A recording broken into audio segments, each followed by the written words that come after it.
Chapter 1. Austin, Texas, Monday, May 20th, 6:45 a.m. Stop and smell the roses. Texas Ranger James Beck's captain had spoken those last glib words seconds after he'd put Beck on paid administrative leave 3 weeks ago.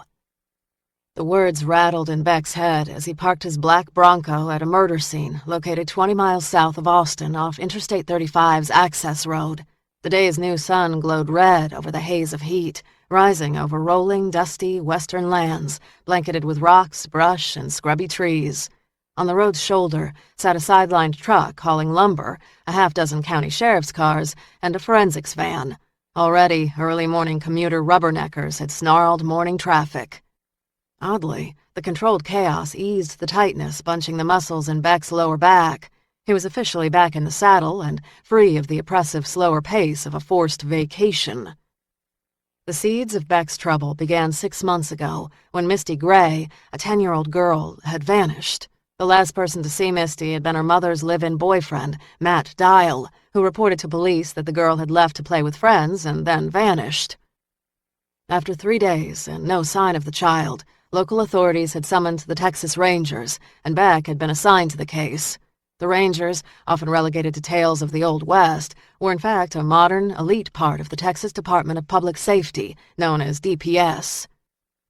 20 minutes into Beck's interview with Dial, he knew the construction worker was lying, but the more questions Beck fired, the faster Dial shot back denials. Finding Misty became Beck's personal mission, and he stayed on Dial long after media stories shifted from rescue to recovery. When Dial, who turned out to be the black sheep of a well-connected family, complained about Beck's dogged trailing, Beck's boss ordered the ranger to stand down until the political winds eased. Beck disobeyed, using personal time to trail Dial. 2 weeks went by before the out-of-work construction worker made a midnight run to a deserted farm. Beck, trailing close, watched Dial unlock an old shed and drag out a large plastic bag that could easily hold a child's body. Weapon drawn, Beck called out to Dial, who raised a .45 and fired. Dial's shot trailed high, but Beck's shot struck Dial in the chest, dropping him instantly. Misty's decomposing body was in the bag. Forensic investigators found childlike messages scratched on the shed walls, scattered food wrappers, and empty water jugs. They theorized the girl had lasted 3 weeks in the shed before she died of dehydration. When Dial family attorneys attacked the child's character during the ensuing investigation, Beck's temper had blown. He'd spoken words a politically aware man would have avoided, and in the end, Beck's commander had saddled him with paid leave. "Enjoy the next 3 weeks. Lay low. Stop and smell the roses." Shit. Beck's downtime had been spent at his grandfather's garage, getting his hands dirty under the hood of a '67 Mustang. Never once had Beck been plagued by his own actions or his razor-sharp candor to the attorneys. When asked during mandatory counseling sessions if he had any misgivings about the shooting, he'd honestly said he had none. His regrets were for the little girl who'd suffered alone for 3 weeks, the little girl he didn't save. Beck rubbed a calloused hand over tense neck muscles as police lights bounced off the freshly waxed hood of his car and yellow crime scene tape brushed brittle brown grass skirting the access road. He grabbed his white Stetson, standard gear for a Texas Ranger, and got out of the car. His exile had officially ended. Gravel crunched under his polished cowboy boots, and bone-dry dirt dusted the hem of his khakis as he moved down the side of the access road past the truck and the line of cop cars. At 35, he moved with the quick stride of a younger man. When teased about his fast pace, he joked too many hits playing high school quarterback had left him edgy and ready to dodge. Beck nodded to the local deputies, paused to talk to some, shook hands with others. All offered best wishes and hearty welcomes. 100 feet off the road, he spotted fellow Texas Ranger Rick Santos. Tall and lean as gristle, Santos pulled off his own Stetson and wiped a red bandana over his damp brow. As the 30-something Santos glanced toward the morning sky, Beck could almost hear him curse the temperature, which was expected to kick up over 100 degrees. Texans often said the state had 2 seasons, winter and summer. The sun had etched lines around Santos's eyes, tanned his skin golden, and left blue-black highlights in already dark hair.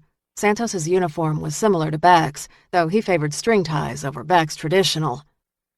Beck glanced toward the forensics van, which blocked the view of the body. The 5 a.m. call from Beck's captain in Austin hadn't supplied Beck with many case details. Female, young, and found midway between the 70-mile stretch between Austin and San Antonio. This crime scene fell smack in the heart of the Texas Rangers' largest division, Company F, which spanned counties south of San Antonio to several north of Austin. As Beck approached, the San Antonio-based Santos extended his hand. "Looks like we were both invited to the party." Santos clasped his hand, squeezed hard. "I hear the captain's call pulled you out from under a car engine early this morning. Still working on the piece of crap you call a car?" Too restless to sleep, too early for the first day back arrival, he'd gone to his grandfather's garage at 3 a.m. and tinkered with the Mustang. "Keeps me out of trouble." A muscle twitched once, twice, in the side of Santos's jaw. "No one liked seeing you off the streets." Anger, he thought, conquered, clawed beneath the surface, even as he reminded himself that dwelling wouldn't help him catch the next monster. Penance is good for the soul. Santos looked as if he wanted to say more, but he let it pass. "You know Deputy Eli Stiles, right?" "Sure, we worked a couple of car theft cases." "Good, I'll let him fill you in on the details." They found Eli standing just outside the crime scene tape, watching his technicians work. He was a tall man with a neatly shaved head and a wide salt-and-pepper mustache. Though he'd been well-muscled in his youth, 30 years in a patrol car had thickened his belly. Deputy Stiles gripped Beck's hand in an iron hold. "Good to see you back in action, boy." His intent was to avoid all inquiries, even the well-meaning ones, about the last 3 weeks. Time to move forward. "I know this isn't a social call." Deputy Stiles tugged his hat forward a fraction. "No, sir, it is not. I have a Jane Doe I want you to see." Beck nodded. "What's special about this one?" "This whole setup is off, which is why I called in the Rangers." Beck rested his hands on his hips. "Why off?" The deputy shook his head. "You tell me." "Have a look at her, Beck," Santos said. "You'll see." The trio ducked under the yellow crime scene tape and came up behind the forensic technician, who for a moment blocked the view of the body. When the tech shifted her stance, Beck got his first real look at the victim. The woman lay on her back, her hands folded over her chest, blonde hair splayed out onto the ground, mirroring a fully fanned skirt. She looked like some grim angel. "Minute I saw her, I thought about the dead woman they found in San Antonio 3 weeks ago," Deputy Stiles said. Benched at the time, Beck's information on the San Antonio murder had come from the newspaper. There'd been 3 articles about the San Antonio victim, and to his recollection, her picture had not been released. "Why do you say that?" "Not a whole lot left of her after weeks, maybe months outside. What the sun and rain didn't get, the animals dragged off. No identification found on her, but local law determined that she'd been wearing a white dress." "A white dress," Santos said. "Common enough, isn't it?" Deep worry lines were etched into Stiles's forehead and at his temples. "On one victim it might be. On 2, well, call me jaded, but I don't think so," he said. Seeing this victim struck a chord deep in Beck's memory that went farther back than a month, but the harder he tried to wrangle the memory, the faster it pranced out of reach. The 3 men stared at the body, the air around them pulsing. Finally, Santos broke the silence. "When Stiles mentioned the San Antonio murder, I pulled up my computer files on the case." He shifted his stance. "According to the report, the local sheriff used approximate characteristics from the medical examiner and matched their victim to a missing persons report. Long story short, her name was Lou Ellen Fisk, age 22. She lived just north of San Antonio." Deputy Stiles hooked his thumbs in his belt. "Local boys figured the boyfriend killed her. Fisk and her man had had their share of fights." Santos nodded. He didn't much like the idea that she was graduating from college and moving to Chicago. They haven't pinned the murder on him, but the cops think it's a matter of time. "He got an alibi?" Beck said. "Pack of his buddies swore he was drinking with them most of the night." "So what does Lou Ellen Fisk have to do with this victim?" "White dress, young, blonde," Stiles said. "Can't speak to the Fisk case, but whoever killed this little gal planned it all out." Beck pulled rubber gloves from his back pocket and moved toward the technician working the site. The cast of his shadow caught the technician's attention. She rose and turned, and he recognized her immediately. Melinda Ashburn. She'd worked the murder of Misty Gray. He'd watched her open the bag and tenderly examine and record what remained of the little girl's body. In her late 20s, Melinda wore dark sunglasses and a wide-brimmed hat that protected a stock of red hair and pale, freckled skin. "Good to see you back, Sergeant Beck." "Good to be back. What did you find, ma'am?" "Still taking pictures and sketching. As you can see, she's got a good bit of bruising around her neck. My guess is strangulation." "Yes, ma'am, I do see that." The rising heat of the day beat down on Beck. The body had yet to take on the coiling smells of decay, but that would soon change. Nighttime temperatures had bumped close to 80, and faint, dark patches, the first signs of decomposition, had started to appear on her cheeks. Soon the body would bloat and then split. By sunset, she'd barely be recognizable. If left out here a couple of days, she'd quickly go the way of Llewellyn Fisk. He crouched and studied the details. Neatly trimmed nails, delicate hands that didn't look like they'd seen hard labor, and smooth skin unmarked by the hard Texas sun. "She can't be much more than 20. "That's my guess," Melinda said. "Any identification?" "None that I've found, but we'll roll her prints as soon as she gets to the medical examiner's office." Prints were no guarantee of identification. If she wasn't in the automated fingerprint system known as AFIS, they'd start digging through missing persons reports. Any signs of bruising or wounds on her face or arms? A warm wind skidded across the grass, teasing the hem of the victim's white skirt. Her almost peaceful features mocked what had to have been terrifying last minutes. Beck flexed his gloved fingers as he stared at the woman. Is she clenching something in her right hand? "I think so," Melinda said. "I'll be getting to it soon enough." "I don't want to rush your process, but when you open that hand, let me know what you find." Again, a vague memory pestered. Beck rose, thanked Melinda, and turned to Santos. A muscle in the back of Beck's neck tensed as it did when he grabbed for a memory out of his reach. "Why does this case feel familiar?" "Bugging the hell out of me, too," Santos said. Beck rested hands on hips as he mentally shuffled through old case files. Strangulation, white dresses, blonde females. And then the memory hit. Remember the Seattle murders 6 or 7 years ago? Santos rubbed his chin. "I do. I was still with DPS then. The press called him the Seattle Strangler." As mental gates opened, the memories flooded. 6 women were strangled, and all were wearing white. Each had a penny in her hand. The penny detail had never been released to the public, but Beck had heard about it through police channels. Santos nodded. "Good memory. He caused a panic in Seattle. I read about it in some report, but when the case went cold, it was pushed to the back burner." "The guy ever caught?" "From what I remember, no. His last victim survived. The killer went dark, and I heard all kinds of theories. He was jailed, died, moved on, lost his nerve." "What happened to the last victim?" Santos said. "A passing motorist interrupted the attack." Beck dug deeper. The surviving victim claimed no memory of the assault. Santos glanced toward the victim splayed in the dirt.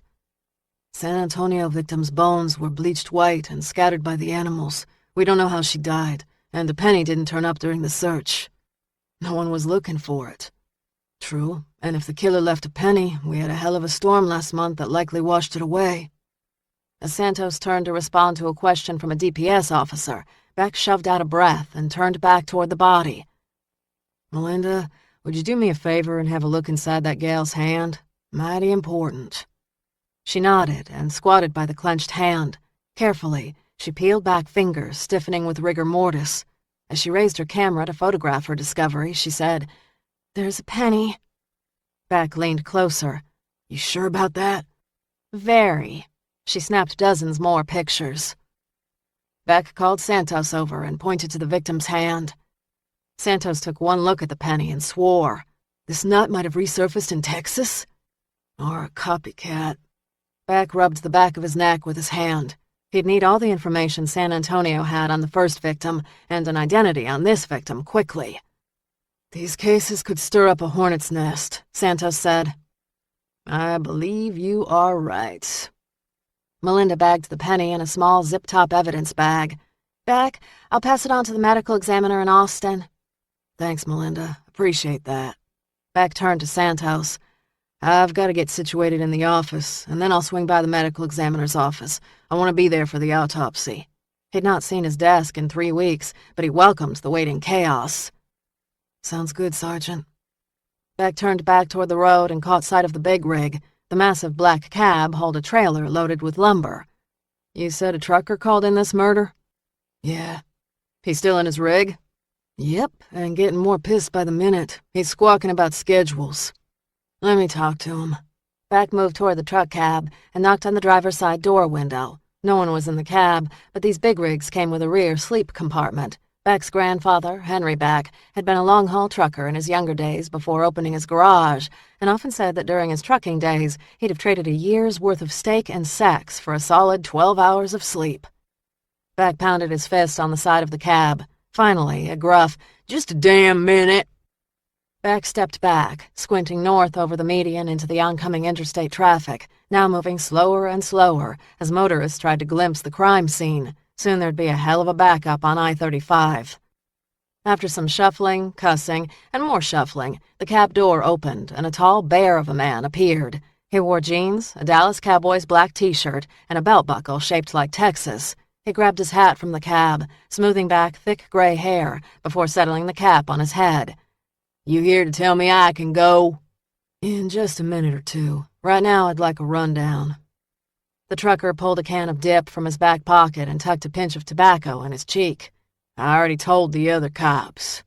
Beck shoved aside irritation. "And I do appreciate that. I do. But mind running it by me one more time, Mr. Rayner. Billy Rayner." He pulled a small notebook and pen from his back pocket. "You're from?" "El Paso." "So how'd you find the body? Can't be seen from the road." "'Cause I had to pee like a damn racehorse. Fucking prostate. Thought I could make it to the next stop, but was about to bust, so I pulled over. Figured I'd drain the well and get back on the road. Then I saw the buzzards flying overhead. I couldn't see what they saw, but thought I'd take a look. 20 steps, and I saw her. At first I thought she might be sick or asleep, but as I got closer, I saw the flies." He shuddered. "Looked like she was covered in wax." "Did you see anything or anyone else?" "No, just the woman and the buzzards." He jabbed his thumb toward his cab. "Hightailed it back here and called the cops." "Appreciate that." He spit. "Enough to let me get going? That damn deputy has held me up for 2 hours." "I suppose you should be grateful he's not hauling you to the station for questioning." The trucker's gaze hardened. "Why the hell would you do that?" Beck grinned. "Killers have called in their own work before." "Well, not me." He lifted his hat and smoothed his palm over his damp brow before replacing it. "Shit, I should have just kept driving." "You drive all over the state?" "Sure I do. What of it?" "Been down to San Antonio lately?" Chapter 2. Monday, May 20th, 10 a.m.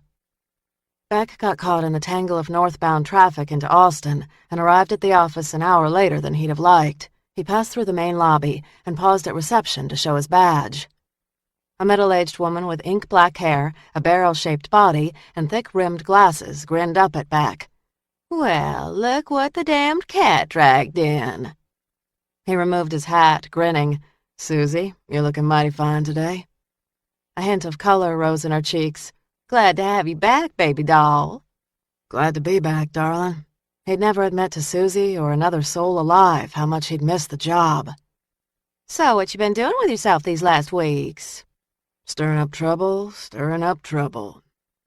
As she chuckled, he winked and headed toward the stairs, climbing to the 3rd floor. He pushed through the door and wove his way through the cubicles, finding comfort in the hum of ringing phones, muted conversations, the buzz of fluorescents, and the scent of the worst coffee ever made. He was anxious to get back to the business of being a ranger. He flipped on his office lights and for a moment stood in his office door, silent and still, his gaze roaming over what had been so familiar 21 days ago. Desk piled high with papers, shelves crammed full of books and scattered awards, Texas A&M diploma on the wall, a print of Galveston Island at sunset, Beck standing in front of his grandfather's garage with his mother and brother. His return from leave, barely 2 hours old, he stared at the picture of his family, remembering no matter how much a man wished, hoped, or loved, Nothing lasted forever. He'd learned that fact the day his father had walked out. Beck had been 3, his brother 2, his mother 19. His mother, Elena Beck, terrified and desperate, had turned to the very man who had condemned her marriage, her father-in-law, Henry Beck. Beck remembered the fear and rage thundering through his body as he'd stared at his mother's tear-streaked face and his grandfather's stoic, grizzled features. As much as he'd wanted to cry, he'd squeezed his mother's hand and snuggled close to her. Beck shrugged off his suit jacket, carefully hung it up on a hanger dangling from the hook on his office door, and then placed his hat on the edge of his desk. A glance at his overflowing inbox told him a ranger's work went on regardless of his or anyone else's troubles. Flexing his fingers, he sat behind his desk and flipped on his computer. "I figured you'd slither back in here like a rattlesnake." The deep baritone belonged to Captain Ryder Penn. In his late 50s, the captain had been with the Rangers for over 25 years. Tall, lean, with tanned, sun-etched skin, Penn looked as if he'd been plucked out of the American West.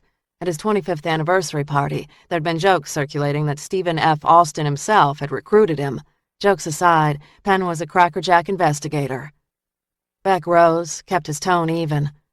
"Giving it my best effort. With luck, I'll slide back into the old routine without anyone noticing." Penn extended his hand to Beck. "Not likely." Beck accepted his hand and shook, burying the heated exchange they'd had when Penn pulled Beck off the job. "I just want to get back to work." Penn stepped back, casting his gaze over the inbox. "Hope you're willing to hit the ground running." "Fast as I can." Penn paused, as if wrangling with unspoken thoughts and maybe an apology. "Santos said you've seen the crime scene on I-35. The victim was a woman, dressed in white, blonde. She appears to have been strangled and posed. Sheriff Stiles suspects the victim is connected to one found in San Antonio about 4 weeks ago. There wasn't much left of the first victim after a month in the open, so it's too early to tell." Penn's gaze narrowed. "How did the first victim die?" "Cause of death was inconclusive." "So what's the connection?" "The first victim appeared to have been wearing a white dress." "A white dress." Penn shook his head. "Slim, and you've got a mighty full plate, Beck." This case had already sunk its teeth into him. "I'll make room. The medical examiner is going to be doing the autopsy this afternoon. I'd like to be there." Penn stared at him hard. "Sure, I'll give you this one. But look at your backlog before you dive in, and no more lone wolf shit." "Will do." Penn studied Beck an extra beat, and then left him alone with his overflowing inbox and an unshakable curiosity for 2 murders that might or might not be related. He spent the better part of the morning digging through his inbox and getting a handle on the active cases he'd been forced to put aside. Several hours passed before he tore away from his backlogged files to do an internet search. In the search engine, he typed, "strangulation, white dress, female."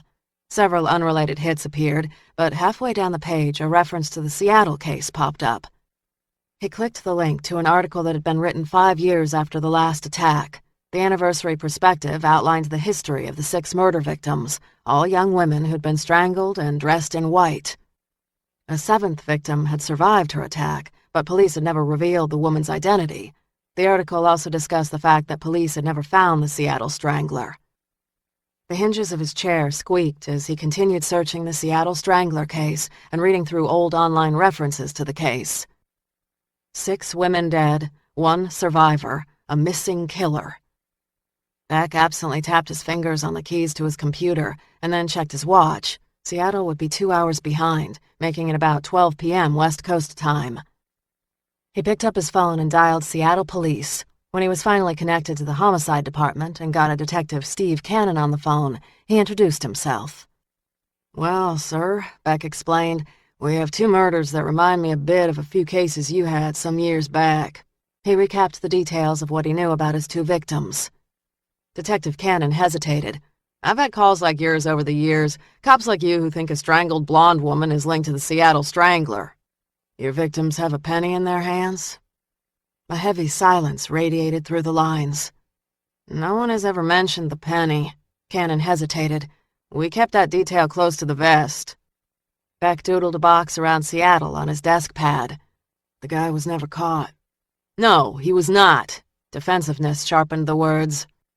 Beck understood that Cannon had to have been frustrated. No cop liked losing one of the bad guys. Sounds like you were pretty involved in the case. Spent a lot of hours working with my partner on it. I hated that we couldn't crack the case. Your partner couldn't have been pleased. Royally pissed, to put it mildly. Mike was real disappointed. Mike? Mike Raines. He retired 6 years ago, opened his own detective agency here in Seattle. I can tell you that Raines just about drove himself insane trying to find the killer. Shit, we all did. Beck understood that kind of drive, that kind of obsession. He wrote Raines' detective agency on a yellow notepad and circled it. What about the surviving victim? She's still in Seattle? I lost track of her, but I bet Raines might know her whereabouts. Like I said, he fixated on the case. He wanted this guy in the worst way. Why'd this case get under his skin? Cannon sighed. You telling me you haven't had a case that got under your skin? Beck shoved aside images of Misty Gray's dead body. Point taken. Do you remember the name of the survivor? Cannon exhaled. That I do remember. Lara Church. We never released the name publicly to protect her privacy. The name meant nothing to him as he jotted it on the notepad. I'll keep that in mind. He glanced at Raines' name, his inbox, and then his watch. Thanks. I'd have said your guy wasn't the Seattle Strangler, if not for the penny. Shit, I can't believe he'd resurface after all this time. Cannon sounded weary. Keep me posted? Will do, and if I have more questions, I'll give you a call. I'd be mad if you didn't. It's been 7 years, but I still want this guy caught. I know Mike would feel the same. I'll keep you in the loop. Appreciate it. Beck hung up and checked his watch. The medical examiner's autopsy was scheduled in a couple more hours. Hopefully he'd know if he had a connection to Seattle or not. He glanced down at his pad, where he'd written Seattle Strangler, Lara Church. Beck's late afternoon skidded through a haze of case files, welcome backs, meetings, and phone calls. He was knee-deep in securing a warrant when Penn appeared in his doorway, cradling a mug of coffee. Thought you'd be at the medical examiner's office now. Beck checked his watch. Delays in the ME's office. Said he'd be starting the autopsy in a half hour or so. And you still plan to observe? As soon as I get this warrant. Let me worry about the warrant. You get to the ME's office. The uncharacteristic offer no doubt doubled as the only apology Beck would get from Penn on the Gray case. I've just about got it. I know, but go on and let me get it taken care of for you. Beck rose, noting the stiffness in his back. I'll keep you posted.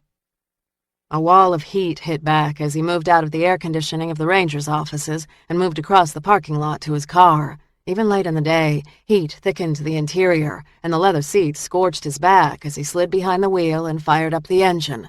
Soon the air conditioning hummed, and he was on his way to the ME's office.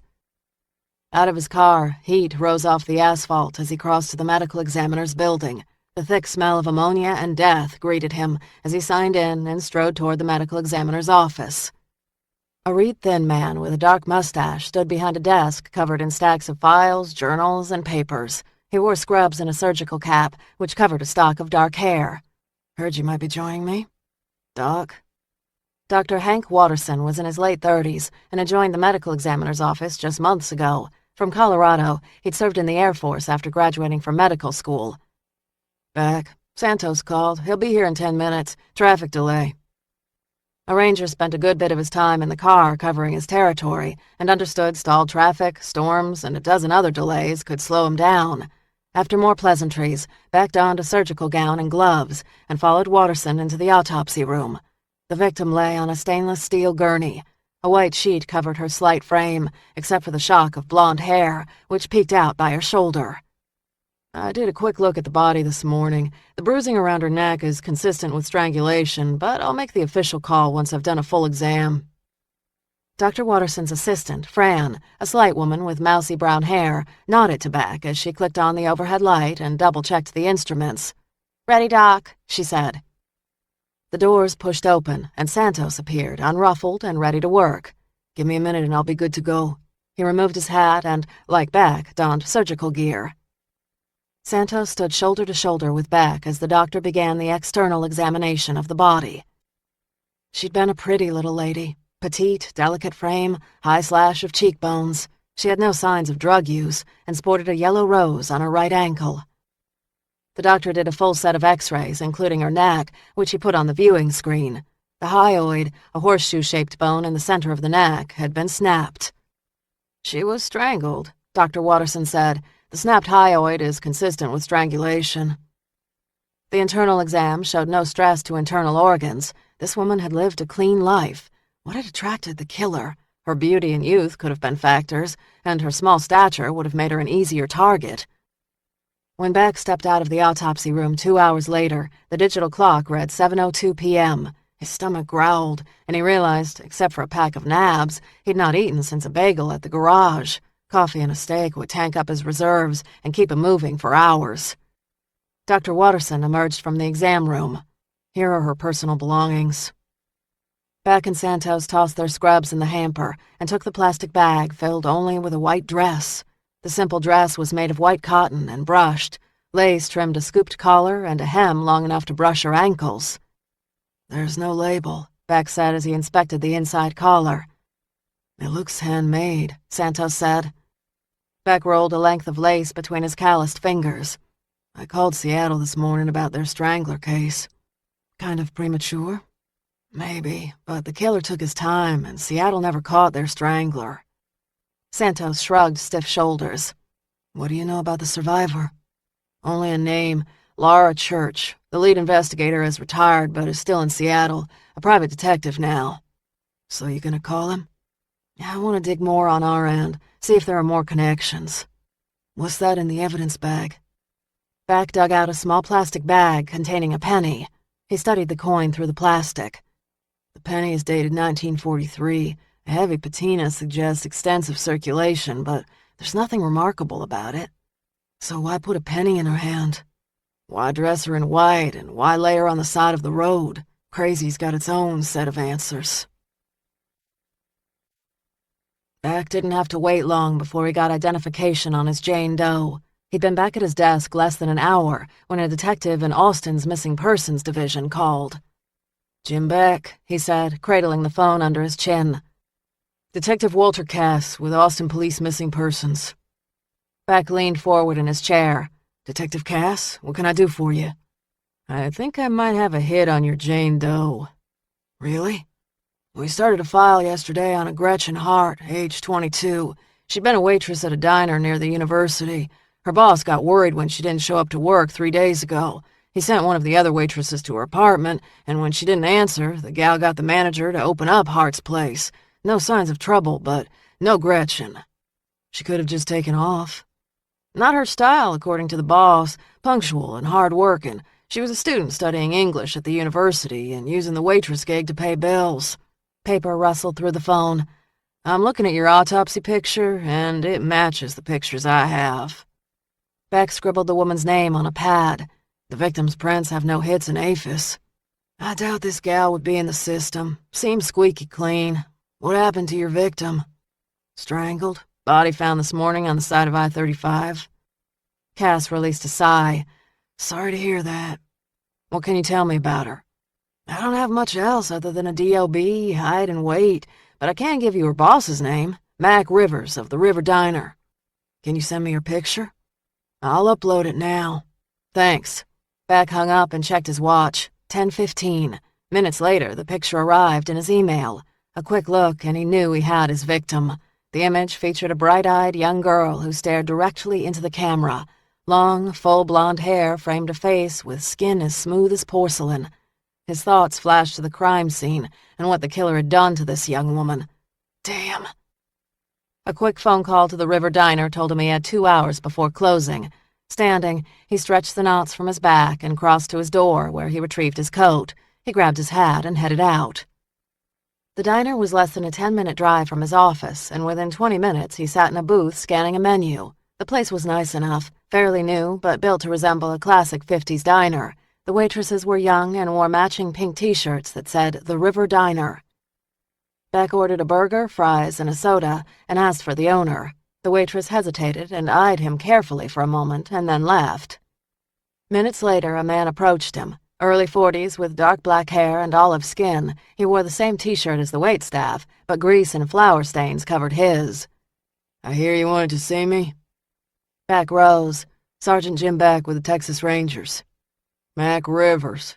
He wiped his hands on his kitchen apron. Does this have to do with Gretchen? It does. Beck nodded toward the booth seat across from him and waited until Rivers sat. Did you find her? I believe we have. Rivers shoved out a breath. This isn't good news. No, sir. We found her body early this morning. Rivers sat back as if the wind had been knocked out of him. What happened? She was strangled. What? He shook his head. That doesn't make sense. No, sir. News like this never does. He pulled a pad from his breast pocket. She have any boyfriends or family that you know of? Mac's face paled as he fully absorbed Beck's news. No, said she didn't have time for a boyfriend. She was either working here or going to school. What about patrons or any guy that might have been giving her a hard time? Everybody liked Gretchen. Sweet kid. Mac rubbed the back of his neck as if trying to distract himself from strong emotions. Where'd she go to school? UT here in Austin. She have close friends? Rivers pinched the bridge of his nose as if fighting tears. Everybody liked Gretchen. She was a good, hard-working kid. Are you sure it's her? The picture you sent to Austin Missing Persons matches the victim we have at the morgue. We'll match fingerprints and dental records to seal the deal, but I don't anticipate surprises. He dug his fingers through his hair. Good Lord. Did she have family? Came from back east. Family in Maryland, I think. Living in Texas on her own and paying her own way. Beck glanced around the diner, which even at this late hour maintained a lively pace. There been anyone hanging around here that might have shown a special interest in Gretchen? He cleared his throat, drawing Beck's attention to a large snake tattoo that coiled around the guy's neck. Like I said, not that I know. Would you have known? The place is busy and there's a lot to keep up with. His gaze sharpened. I look after my girls. If there's a problem, I hear about it. He shook his head. Shit. Can you give me her home address? Yeah, sure. I've got to look it up. Rivers rose and walked away, his shoulders hunched. The waitress appeared again. Your order is almost up. Can you make it to go? Sure. Small, pale hands clenched at her sides. Her name badge read Danny. This is about Gretchen, isn't it? It is. Heavy eyeliner couldn't hide the blonde waitress's youth. She couldn't be more than 17. I'm the one that went by her place and got the manager. She's not the type to blow off work. I'm surprised your boss sent you. A dark brow arched. Why, because I'm young? Exactly. She shrugged. None of us figured we'd find real trouble. But you did. There were a couple of newspapers in front of her door and a notice from a delivery company. She'd been waiting on a new exercise video and wouldn't have just left the sticker on the door and not gotten the package. There anyone out there with reason to hurt her?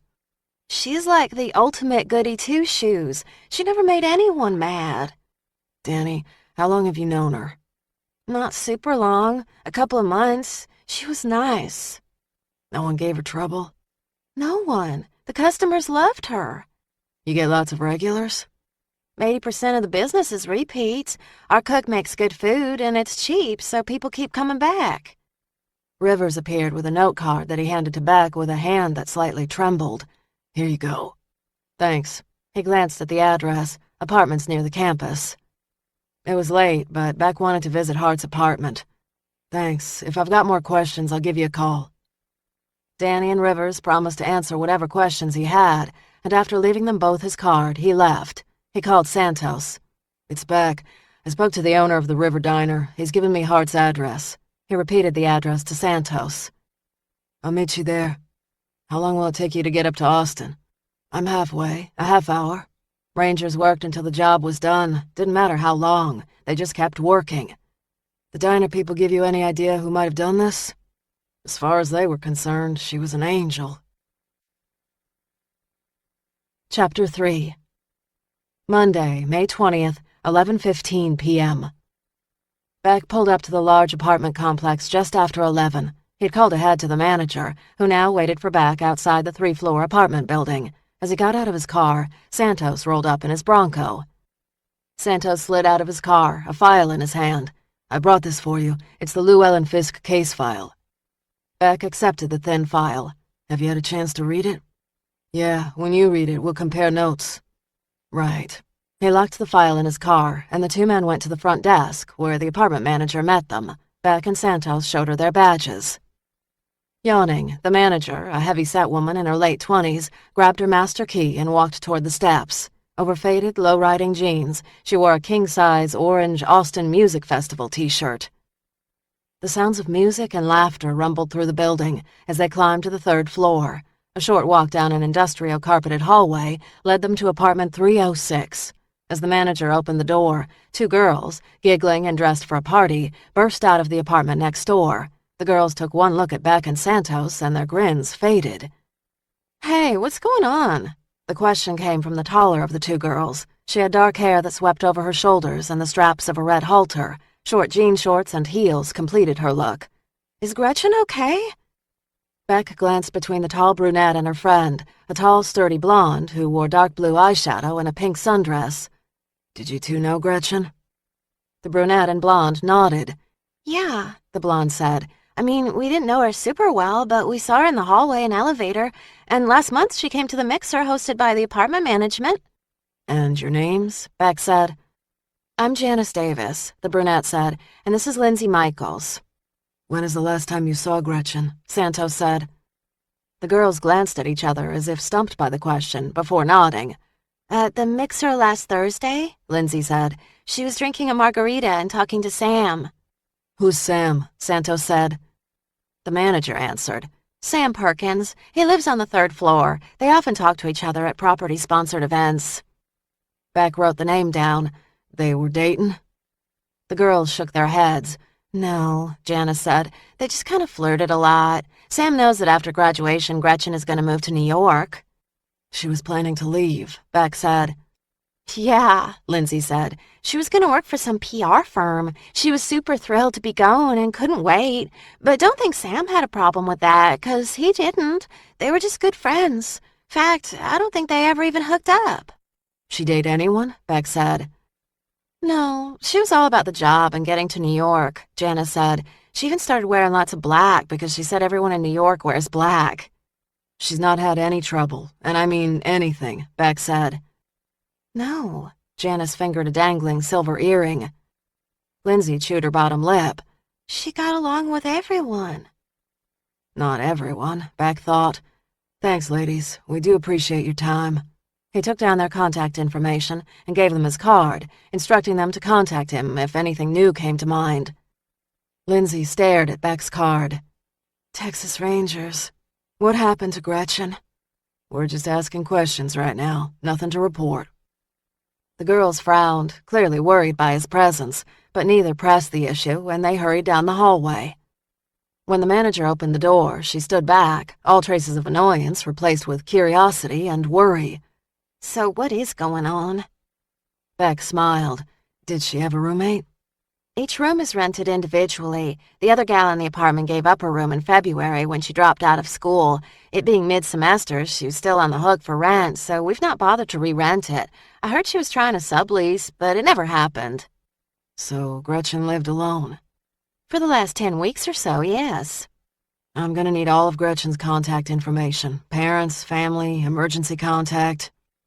The manager didn't like having her question dodged, but she nodded. "Sure. Stop by the desk on your way out." "Appreciate it," Beck said. When the manager started to the elevator, each ranger pulled on rubber gloves. Beck snapped on the front entry light. The apartment was basic, but as college apartments went, it was suitable. The foyer opened into a small kitchen, which led into a small living room furnished with a leather sofa and a chair. A collection of boxes were stacked high in the corner of the living room by an old television. "Looks like she was getting ready to pack," Santos said. Beck glanced down at an open calendar on the counter. Notes were scribbled in the 31 blocks of May. He flipped to June and saw that the 4th was circled, and in bold red ink Gretchen had scribbled, "Move." She'd been weeks away from starting a new chapter in her life. Down a short hallway were 2 bedrooms on the left and a bathroom on the right. The first bedroom was stripped bare and furnished only with the stock bed and desk supplied by the apartment building. The next bedroom was a riot of purple bedding, pillows, and sheer curtains. Neatly laundered and folded clothes were piled high in a laundry basket by a desk that was covered with books and papers. Above the desk hung a collage picture frame with an assortment of black and white photos. Some shots appeared to have been taken in Austin, others at the beach, and others in New York. Gretchen was smiling in the mall. Beck rubbed the back of his neck as he stared at the neatly made bed and the high-heeled shoes lined up beneath it. She was organized. Hell of a sight better than my college dorm room. Beck had lived at Henry's when he'd gone to UT. It hadn't been the fun ride lots of his friends had had, but he'd never been able to justify the extra rent. Plus, being at home, he'd been able to work in the garage during his spare hours. I'll have a check run on her financials. According to missing persons, she has no police record in Texas.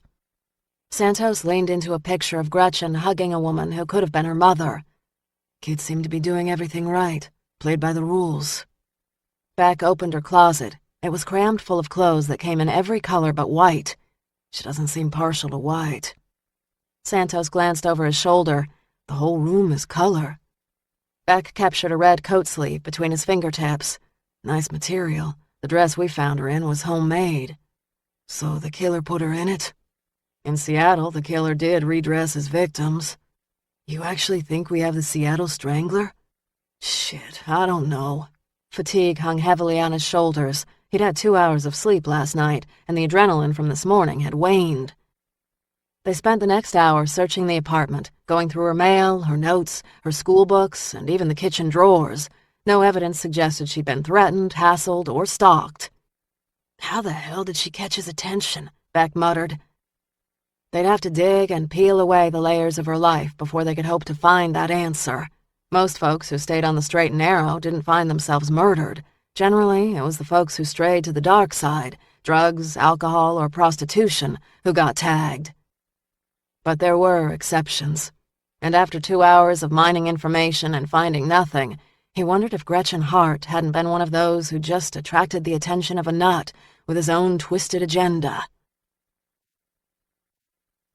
Gently, he closed the book of Gretchen and placed it on the shelf in his office. The slim, red book resembled several others he'd shelved, and like the others, was filled with a collection of notes, photos, musings, surveillance notes, and, of course, his dark plans.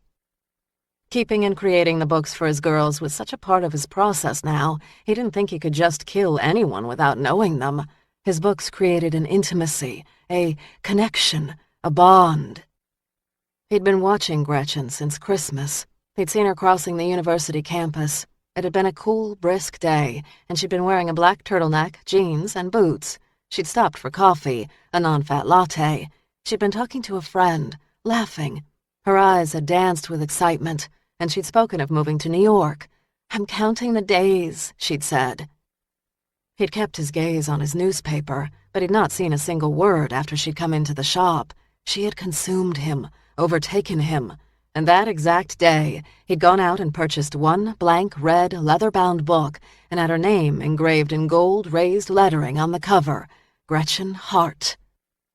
He skimmed his fingertips over the other books and settled on the thickest, the Book of Lara. He'd been keeping this book for 12 years. He'd kept so many notes on Lara that he'd had to buy another book, which he realized was now almost filled. She was the one that got away. After Seattle, he'd lost track of her. He'd felt lost, empty. But then circumstance had brought her back to him. The instant he'd seen her, he'd begun taking more notes on her. He dreamed of her, of having his fingers around her neck again. It would have been easy to kill her outright. She was his for the picking. But where was the fun in rushing? She wasn't going anywhere, and he had time. Carefully, he pulled the book from the shelf and thumbed through the full pages stuffed with pictures and more notes. He flipped to one of the first pages, dated June 1st, 12 years ago.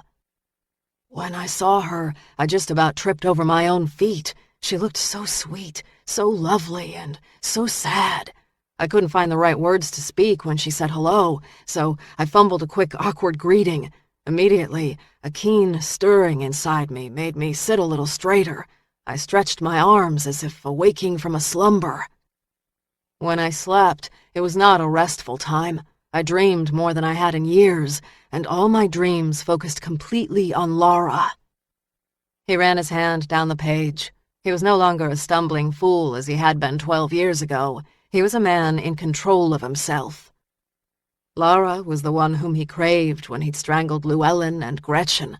She was the one, and soon he'd let his beast out to play with Lara. For now, watching was enough. Chapter 4. Tuesday, May 21st, 6:45 a.m. Lara's German shepherd, Lincoln, barked behind the house, a clear sign he'd found another rabbit to chase. While the dog woofed, she watched the sunrise over the horizon as she'd done dozens of times over the last 8 months. Daybreak never failed to awe and calm. A new sunrise, a new day, a gift, a victory. Most folks missed moments like this. Too busy, still sleeping, or just not interested. Many people never paused to watch the sunrise. Not Lara.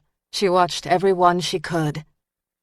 Lincoln barked louder, prompting her to rise from her chair and walk around the one-level rancher to the backyard. The lush, now overgrown gardens had been her grandmother's pride and joy. They'd grown wild during the last years of her grandmother's life. Though she'd tilled the soil with her grandmother as a child, she'd neglected the beds. She'd claimed lack of time, but in all honesty, she wanted to avoid the memories of a loving grandmother whom she still missed.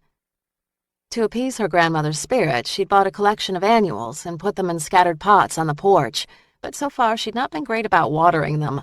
For the last 6 years, she'd dedicated herself to photography, and the rest of life just got done when it got done. Lincoln dug deep next to a rose bush, and though she enjoyed watching the dog joyfully burrow, her grandmother's unquestionable concern for her roses had her saying, "Let it go, boy." Lincoln looked up, his brown nose snorting. "Go on, eat the breakfast I set out for you." She took the dog by the collar and led him to the large dented bowl by the backsliding door. He sniffed his dry food, which she'd laced with a bit of chicken broth. He started to eat. She sat on the stoop beside him and sipped her juice. For the last 7 years, Lara had lived a gypsy's life, traveling from west to east and back again. Fear of settling had kept her moving from town to town. And then, 8 months ago, her grandmother had passed in her sleep and had willed Lara her 1-story limestone house set on 10 acres of wooded land accessible by a winding gravel road. Her grandmother, Edna Bauer, had not been an easy woman. She and Lara had had their share of disagreements. Lara had been a bit of a know-it-all in her teens, and her grandmother rigid. But despite their differences, she'd given Lara all her summers, and finally, the home they'd shared. Lara had been in Maine when Edna had passed, and she had not received word in time to return for the funeral. When she'd come back to Austin, she'd had no intention of staying. She'd settle the estate and move on. But this place, her summer home as a kid, had had a pull she'd not expected. The house, more than simple shelter, had come with a collection of comforting memories that had seduced her to defy better judgment and give up her nomad life for just a few days. Days soon turned into a few weeks, and when she'd been here a month, she'd set up a darkroom in her grandmother's old potting shed. She'd cleared out the collection of clay pots, swept the dirt off the floor, and covered the windows with black plastic. The shed came equipped with electricity and water, so it was little time before her equipment was out of the back of her truck and installed in her first official darkroom. And almost immediately, Lincoln had fallen in love with his morning walks, digging in the yard, and chasing rabbits. Despite their recent gypsy life, the idea of putting him in the truck and hitting the open road made her feel selfish. Without constant travel, she'd had so much more time to pull out the glass negatives she'd created over the last 6 years with her antique bellows camera and carefully go through them. No longer developing on the back tailgate of a truck, but in a real space, her art had taken on a sharpness she'd never experienced before. Seeing her work in print and on the walls of her studio and in her home had fostered a satisfaction that ran deep. So much motivated her to make Austin her home, so much. And yet, offsetting the many was the one important reason why remaining so endangered her life. Her neck muscles tensed as she raised a tentative hand to her throat's tender skin. She could still remember the moment 7 years ago when her eyes had sprung open and she'd gasped for air. Terrified, a hoarse scream had strained her bruised vocal cords, and she'd stared widely around a hospital room at the dangling IVs pulling at her arms. As the heat in her throat burned hotter, her panic heightened. She'd screamed. Nurses and orderlies had come rushing. There'd been swift assurances that she was safe. "Shh, shh, Lara. No one will hurt you again." No one would hurt her again. What made matters worse was that she could not remember what had happened or what her attacker looked like. The horrific attack that had left her battered inside and out had been wiped from her memory. Doctors had said she'd suffered a concussion. Her memory of the 2 days leading up to the attack may or may not return. The nurses again assured her she was safe. But as the days passed and her memory didn't return, her anxiety swelled. "Just relax. Heal. It will come back to you." But the memories had not returned. There'd not even been nightmares to offer glimpses of her attacker. The police had been careful to keep her name from the press, which had been clamoring for an interview with the Seattle Strangler's lone survivor. Reporters had guessed at what might have happened to Lara. They'd done piece after piece on amnesia. Experts had said how lucky she was that she could not remember such an appalling attack. But she didn't feel the least bit lucky. She wanted to remember. She wanted to know who had raped, beaten, and strangled her so that she could look him in the eye when police slapped on cuffs. She wanted to see him locked away behind bars, his whole future taken away. Police had theorized her attacker would strike again, and when he did attack, they'd catch him, they said. But the Seattle Strangler had never struck again. He had vanished, leaving Lara to wonder if he was dead, in prison, or simply passing by her on the street. Realizing he could be so close and she'd never know it, it started to play on her mind. And as the days and weeks passed, she'd freaked out at the oddest sounds at night, the lingering look of a stranger, wrong numbers on her cell, or the odd email. No one could reason with her, not her grandmother, not her cousin, not even her friend from Texas who'd come to take care of her. None had the magic words to ease her fears. 2 months after the attack, she dyed her blonde hair brown, packed her bags, and left Seattle forever. The last 7 years had been a collection of odd jobs, endless new towns, and a sea of faces that all left her rattled and questioning. Through that entire time, the one constant had been her photography. It had been her home, her sanctuary, and it had kept her sane. Her grandmother's neighbor to the east had heard she might be staying and had offered her a job at the university teaching photography. He'd explained she'd be an adjunct and wouldn't make a fortune, but it was a start. Her gut had told her to keep her ties to a minimum. A real job meant roots, even responsibility. But she'd gone against grain and agreed to teach a class this semester. So these days, her time was split between her photography and the university classroom where she taught an intro class. The move to teaching had been happenstance, but so far it worked. This week marked yet another milestone. She was introducing her photography to the world in an Austin gallery. The show opened in 5 days, this Friday, and she was excited, not only for the show, but the future. Lincoln's barking pulled her back to the moment, and she glanced over her juice glass toward her 1-year-old German Shepherd. She'd found the large black and tan dog in an animal shelter when he was 8 weeks old. According to the shelter owner, the dog had been left behind because of a bent ear and a crooked tail. Such imperfections had rendered him poor breeding stock, and therefore worthless. In her mind, the imperfections made him perfect. She'd taken him immediately, and they'd been inseparable ever since. Lincoln ran up to her and dropped a large stick at her feet. Wagging his tail, he barked. She picked up the stick and heaved it across the back lawn. Lincoln ran, pounced, and immediately brought the stick back to her. He could play this game for hours. She tossed the stick a second time. "Catch it quick, boy. We've got to get to our morning hike so I can get into town and check on the displays." Restlessness stirred in her bones as she finished off her juice. There were papers to be graded and prints to be made, but those were jobs for the heat of the day. Now she'd enjoy the precious, cool morning. She grabbed her grandmother's well-oiled rifle and locked up the house. "Ready to go for a walk?" Lincoln barked and wagged his tail, dashing toward the trails that led into the foothills. As she followed behind him, she dared to smile. She had a home, a car, a job, a show opening. Had her life finally turned normal? Beck could get by on a couple of hours' sleep a night for weeks on end. The trait, which had confounded his mother when he was a kid, served him well now. Last night, still jazzed from returning to work, Beck read the Llewellyn Fisk file. The San Antonio woman had also been a student, working 2 jobs on top of 15 credit hours. Liked by friends and other students, no one, according to the statements, could believe anyone would want to hurt Llewellyn. There'd been mention of her boyfriend, but local police had cleared him. She'd been scheduled to leave Texas at the end of the semester. So far, the two victims had more in common than he'd have liked. Young, blonde, leaving Texas, white dress. He still didn't know enough about Fisk to draw a firm link between the two cases, but the connecting threads were weaving together faster than he'd have imagined. Now, as he crossed the lot toward his office, balancing a cup of coffee and the Fisk case file, his cell phone rang. "Beck, I hear you're looking for me." He squinted against the sun, already bright and hot. "And who might you be?" "I'm Mike Raines. I was the investigating officer into the Seattle Strangler cases." Beck had never placed a second call to Seattle, but no surprise that Detective Cannon had called his former partner and given him the heads up. He'd have done the same. "Who said I was looking for you?" Raines chuckled, accepting Beck's test with grace. "Steve Cannon. He was the officer you spoke with yesterday." He paused outside the front door of the Rangers' offices, preferring privacy to the cooler inside temperatures.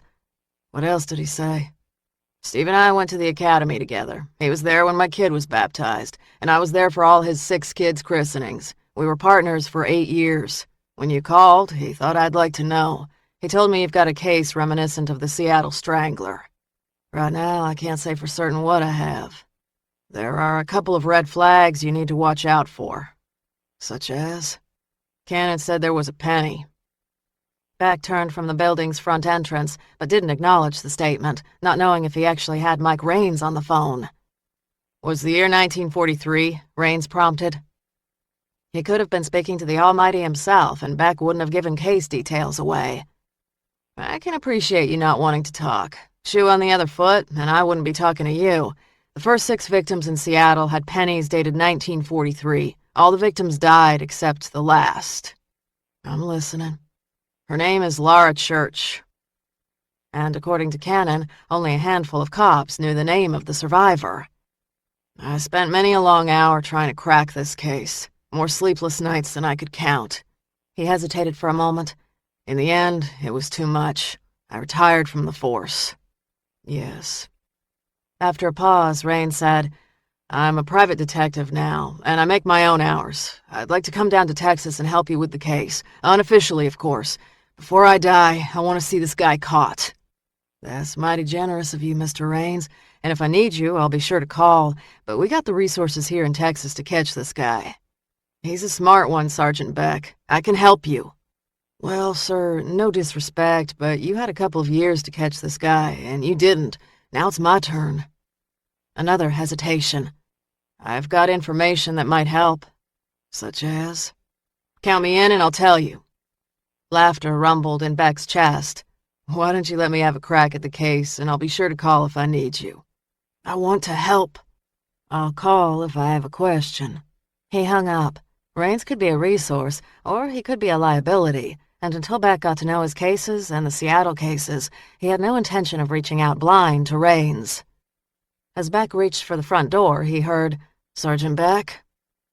Beck turned to see a lean, muscular man walking toward him. The guy was in his mid-40s and had blonde, short-cropped hair, a strong jaw, and a straight-backed posture that suggested a stint in the Marines or Army. The man tucked a cell phone in his breast pocket before he extended his hand. "Sergeant Beck, I'm Mike Raines." Beck took his hand, not sure if he should smile or have the guy escorted to the nearest airport. "When did you arrive in Austin?" "A half hour ago. I booked the red-eye as soon as Cannon called me." Beck didn't like being hoodwinked. "You might as well turn around and head on back to Seattle. I got this covered." Dark circles smudged the skin under his eyes. "I'm here to stay until this killer is caught." He shook his head, annoyed that this guy was pushing. "No, sir." "I can help." "You got information? Then give it to me. Otherwise, move along, or I'll find an officer to help you." A faint smile tipped the edge of Raines's mouth as if the threat amused him. "Did you know the Strangler's lone survivor lives here in Austin?" That caught Beck short. He'd given Lara Church more than 1 or 2 fleeting thoughts since he'd first heard her name, but had dreaded the search to find her. "What?" Raines grinned. "That's right. She lives in town. Has for the last 8 months." Beck's gaze narrowed. "And how do you know that?" "I've kept tabs on her. She was my only witness, my only link to a killer, and I wasn't gonna let her slip through my fingers. Where is she? Raines scowled. I want in on this case, Beck. I want this guy caught. He paused, letting the air hum with anger. I want him caught too, but this is my case now. Raines muttered an oath.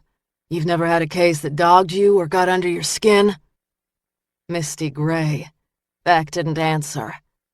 So you do understand. Raines nodded. If you were me, Raines said, what would you do? A smile tugged at the edge of his lip. He'd have gone to the ends of the earth to catch Dial. I'd be here dogging your ass. Raines shoved out a breath. I don't want to get in the way, and I don't want credit. I want this guy caught. Then I'll go back to my life. Tell me where I can find Lara Church, Mr. Raines. She might have been your witness in Seattle, but in Austin, she's mine. He shoved his hands into his pockets and rattled change. Finally, he said, She lives outside of Austin, in a small place she inherited from her grandmother. He supplied the address. She wasn't much help after the killings in Seattle. She didn't remember her attack or her attacker. Beck set his coffee on a ledge, pulled a notebook from his pocket, and scribbled down the address. You think she was telling the truth? At first, no. I thought she was scared and might have even known her attacker. But as the weeks went on and she still had no memory, she agreed to hypnosis, hoping it would help. Did it help? No, we kept coming up empty-handed. I had an army of forensic psychologists who worked with her. Toward the end, she was pretty sick of dealing with cops and doctors. Beck checked his watch. He could clock in and be at Church's place within the hour. She's gonna have to deal with another cop.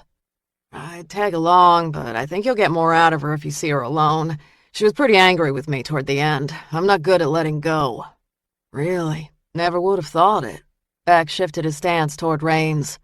Let me make myself clear, Mr. Raines. She is my witness now, and I want you to stay away from her. Raines smiled. I'll stay clear for now. You have my word. What does for now mean? You get the job done, and we won't have an issue. Beck didn't like threats, even sugar-coated ones. You don't lift a finger on this case, period, while you are in Texas. If you were to ask my former commanding officer, mother, or wife, they'd tell you I could be stubborn. I intend to place a call to your commander. He tucked his notebook in his side pocket. I would too. Like I said, you don't know me from Adam. He opened a small briefcase and removed a thick, weathered file. My case notes on the Strangler case. I'm giving you what I have because this guy needs to get caught. I don't give a shit about my ego anymore. The file, now pressed against the Fisk file, felt heavy in Beck's hand. Thanks. Raines smiled. I suspect we'll get to be good friends before this is over. He removed a card from his breast pocket. Call me anytime. I'm in town for a while. Beck glanced at the card made of a nice thick white stock. Embossed in black and gold was Raines Security, and below it a P.O. box and a phone number. Stay out of my case, Raines. The first call Beck made when he got to his desk was to Seattle. Cannon was not on duty this early, but after 15 minutes of introducing and reintroducing himself, he got Captain Ron Grayson. What can I do for you, Sergeant Beck? Grayson, who'd been ending his night shift soon, sounded tired and annoyed. I got a visit from one of your former detectives this morning. Mike Raines is in Austin, Texas. After a moment's hesitation, Grayson sighed into the phone. He called in yesterday out of the blue and asked me and Cannon to lunch. We said yes, and your call came up during the meal. A chair squeaked in the background. Him showing up in Texas? That's classic Mike. He always was like a dog with a bone. It's one hell of a bone for him to get on a plane and fly down here to see me. That case got to him. Hell, it got to us all. 6 women strangled in 6 months. The press ate us alive, and the public was furious. But no matter what we did, we couldn't catch the guy. Drove Mike nuts more than any of us. Why'd he leave the force? The job had drained him, and yet it still wanted more. He just didn't have more to give, and he'd pissed off too many higher-ups. He was offered early retirement, and he took it. His security business is one of the best in our area, and he's done real well for himself. I was kidding him yesterday that he didn't look like a beat cop no more. Mr. Fancy Pants, I called him. Beck tried to picture himself if he'd not cracked the Misty Gray case. Would he still be parked outside Dial's apartment? Yes. Would he have been driven to retire? He wants in on my case. He could be a resource. He was one hell of a cop. Is he gonna be a problem for me? Is he gonna start stirring shit up? Grayson chose his words carefully. He'll give you some rope, but if you don't deliver, he won't remain on the sidelines. If Raines had still been with Seattle police, Beck would have demanded Grayson bring his man home. But Raines was a private citizen, and until he broke a law, there wasn't much he could do. Beck thanked the man and hung up. He found his commanding officer and gave him the rundown. Go see this Lara Church, Captain Penn said. This Raines guy has given you a real nugget. I bet my last dollar Raines doesn't give much, and he'll expect payback. You don't owe him squat. This is your case. Look, it's been 7 years since the attack. Something might have jogged free in Lara Church's mind. Plus, your second murder is going to hit the media outlets soon.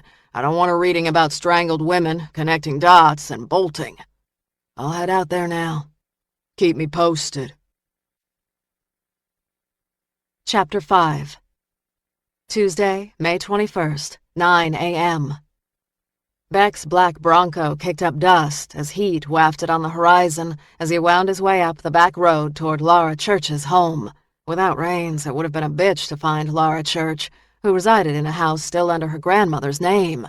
Raines got points for the tip. Raines shared a single-minded dedication with Beck. First-hand experience had taught Beck that the trait was as valuable as it was volatile. Beck slowed at the entrance of the driveway and noted the name on the mailbox, Bauer. The Bauer name tickled his memory, and for a moment he paused, staring at the scratched lettering on the rusted box. The more he mined for the memory, the more elusive it became, so he tabled the search and drove down the winding gravel driveway. He shut off the engine, got out of the car, and surveyed the house. Made of stone, the one-story house had to have been 100 years old. Rustic with a bit of weather-beaten charm, the house had a low, wide front porch furnished with a couple of bright blue rockers and a scattering of painted planters filled with flowers. Lara Church didn't know much about Texas summers if she thought keeping those flowers alive was going to be an easy task.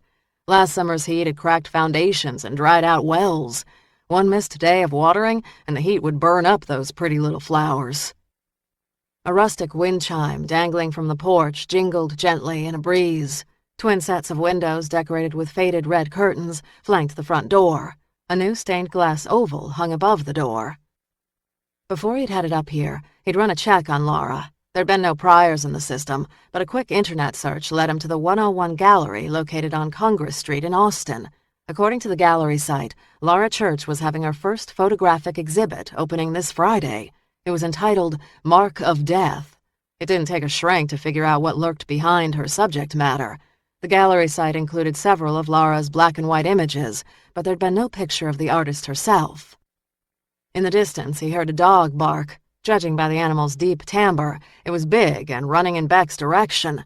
Absently, he moved his hand to the gun on his hip. Nice places like this could turn nasty or even deadly in the blink of an eye. The dog's barking grew louder. Tightening his hand on the gun's grip, he scanned the wooded area around the cabin until his gaze settled on a path that cut into the woods. In a flash, a large black and tan shepherd emerged from the woods, its hair standing on end. The animal glared at Beck, barking and growling. The animal was a beauty, but he'd shoot if it attacked. Seconds later, a woman emerged from the woods. She carried a shotgun in her hands, and the instant she saw Beck, she raised the barrel.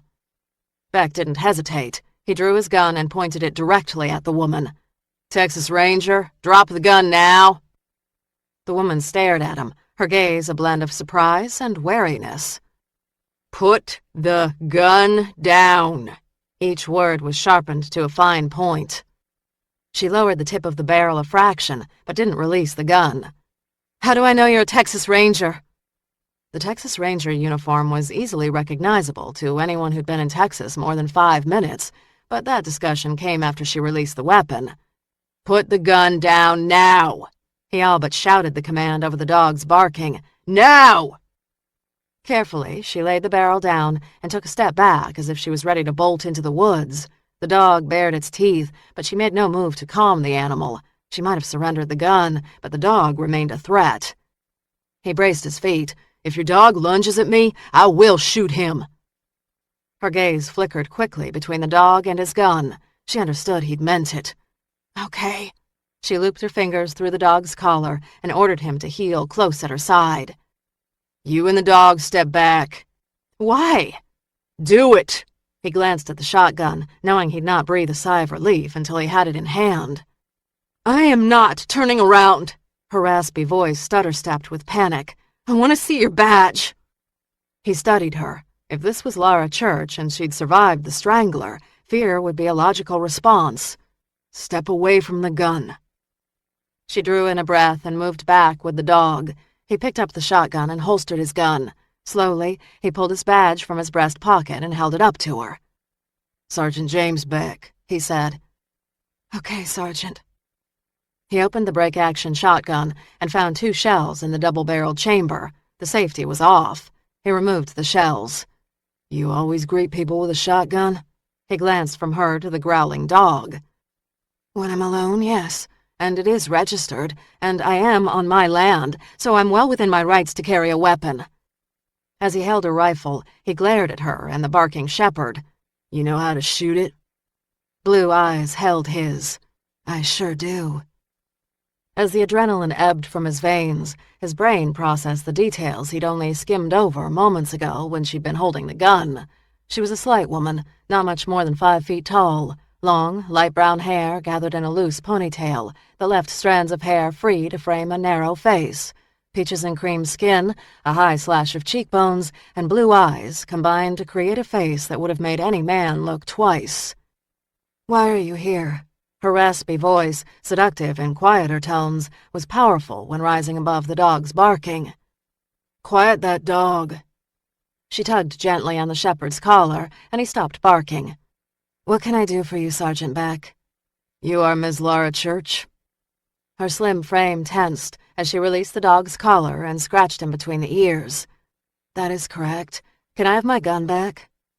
He ignored the question. I came to ask you a few questions. Her lips flattened as if she already sensed where this conversation was headed. About? We had a murder outside of Austin yesterday. A woman was strangled to death. She stopped, stroking the dog between its ears. What does that have to do with me? He snapped the shotgun barrel closed with a firm click. I think you know why, ma'am. Her jaw tensed, but as if the words refused to be voiced. You were attacked in Seattle about 7 years ago, strangled nearly to death by a man police believe was the Seattle Strangler, and you are the lone survivor. Lips compressed into a fine line. Seattle's over 2,000 miles from here, and 7 years is a long time ago. He took a step toward her. The dog growled. Beck met the animal's gaze and held it until the dog looked away. This woman was wearing a white dress, and there was a penny in her hand. Absently, she curled the fingers of her right hand closed. Drawing in a careful breath, she released it slowly. I still don't know how I can help you. He wondered what shrink had taught her the self-calming trick. Tell me what you know about the man that attacked you. The involuntary shake of her head told him she did not want to revisit the past, even for a second. If you found me here, then you know people in the Seattle Police Department. Did they also tell you that I don't remember my attack? It's been 7 years, ma'am. Something's got to have stirred up over that time. She cocked a brow. Yeah, you'd think, wouldn't you? But I've remembered nothing. Reading his doubt, she added, I know you don't believe this, but I'd actually want to remember, even the dark and scary stuff. At least if I remembered this guy, I'd know if he was standing in front of me. Maybe then I could take a walk in the woods without a shotgun. You always carry it? I walk with it. It's close by when I eat, and it sits by my bed when I sleep. You said yourself you were 2,000 miles and 7 years away from Seattle. I think I don't want to be a victim ever again, so I've learned to take care of myself. He handed the shotgun back to her. Would you be willing to come into town and talk to our forensic psychologist? She's sharp and might do you some good. She crossed her arms. How did you find me? I spoke to the Seattle police. Her expression showed her distrust. They don't know where I am. Mike Raines does. Her gaze narrowed. Detective Raines? How? Beck rattled the shells in his hands. He's kept tabs on you? She tightened her fingers around the gun barrel. If you talk to Raines, then you know he had me speak to every doctor he could find. What Raines had done was of no interest to him now. My doctor is top-notch. A cynical smile curved the edge of full lips. This doctor might be good, and she might think she's different and smarter than the rest, but she's not. I've seen more doctors than I can count, and I've talked to countless cops. I suffered a concussion during the attack, and don't have memories to share. Otherwise, I'd have shared them years ago. A dozen questions condensed to one. What's the last image you do remember before the attack? She slowly shook her head from side to side. I don't want to answer your questions. Now get off my property, Sergeant Beck. The abrasive clip in her voice thinned his patience. Deliberately, he kept his voice even and precise. I came all this way to see you. You've wasted a trip, Sergeant Beck. He managed a smile that didn't feel the least bit friendly. This visit was a courtesy because I did not want to put you out, ma'am, but I've come here for answers. Her hand tightened around the gun barrel. You have come to the wrong place. I can't give you what I don't have. I could detain you and drive you into Austin, where we could have a more formal chat.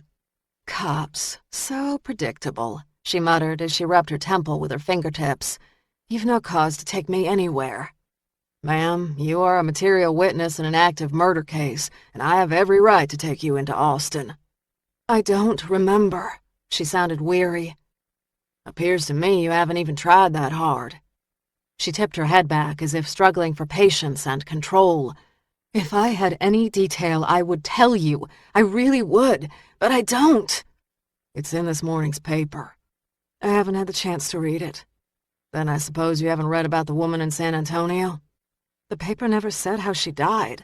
And at his questioning look, she added, I do read the papers, Sergeant. The Austin paper and television stations had spent several days covering the unknown San Antonio body, trailing the story through the discovery and the identification. When the leads had run dry, the articles had stopped. We don't know how she died, but believe she was dressed in white. He rested his hands on his belt, the heavy leather creaking. She'd been exposed to the elements. Sun and animals took most of her away. Tension flattened her lips. There was no mention of any of that in the paper. That was deliberate on the part of the local police. They don't want to show their cards until they have to.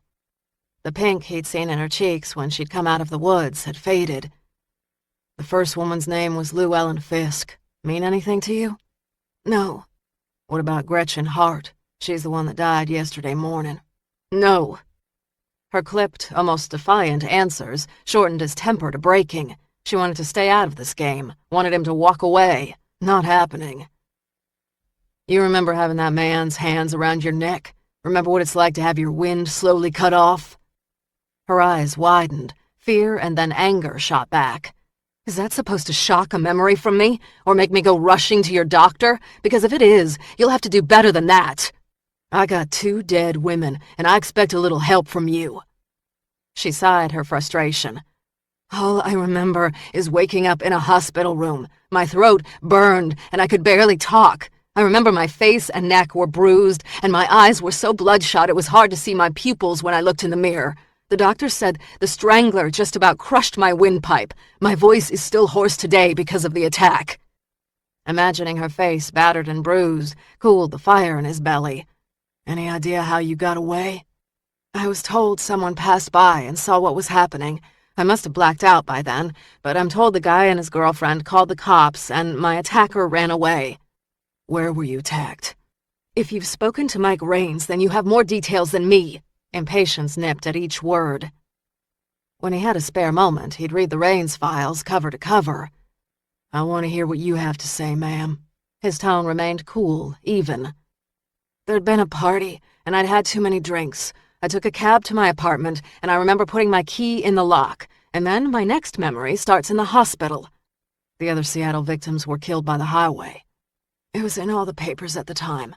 All women, including me, were thinking twice before heading out on Route 10. It never occurred to me that he'd be in my apartment building. He dug into his own memories of the crime. The other victims had police records. She rubbed the side of her neck with her hand. And I did not. Yes, I know. Some of the cops were certain I was lying and went to great lengths to dig into my past. In the end, they found out what I told them they'd find. 1 speeding ticket, which I got when I was 16. What I know is in Detective Raines's files. Except who attacked you. That detail is locked in your head, Miss Church. She wiped a bead of sweat from her forehead with the back of her hand. The key is gone, sir. There is no way to reach the memories.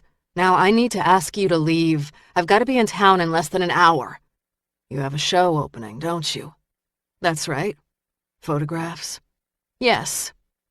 He dropped the shells in his jacket pocket and pulled out a couple of Polaroids taken of the body at yesterday's crime scene.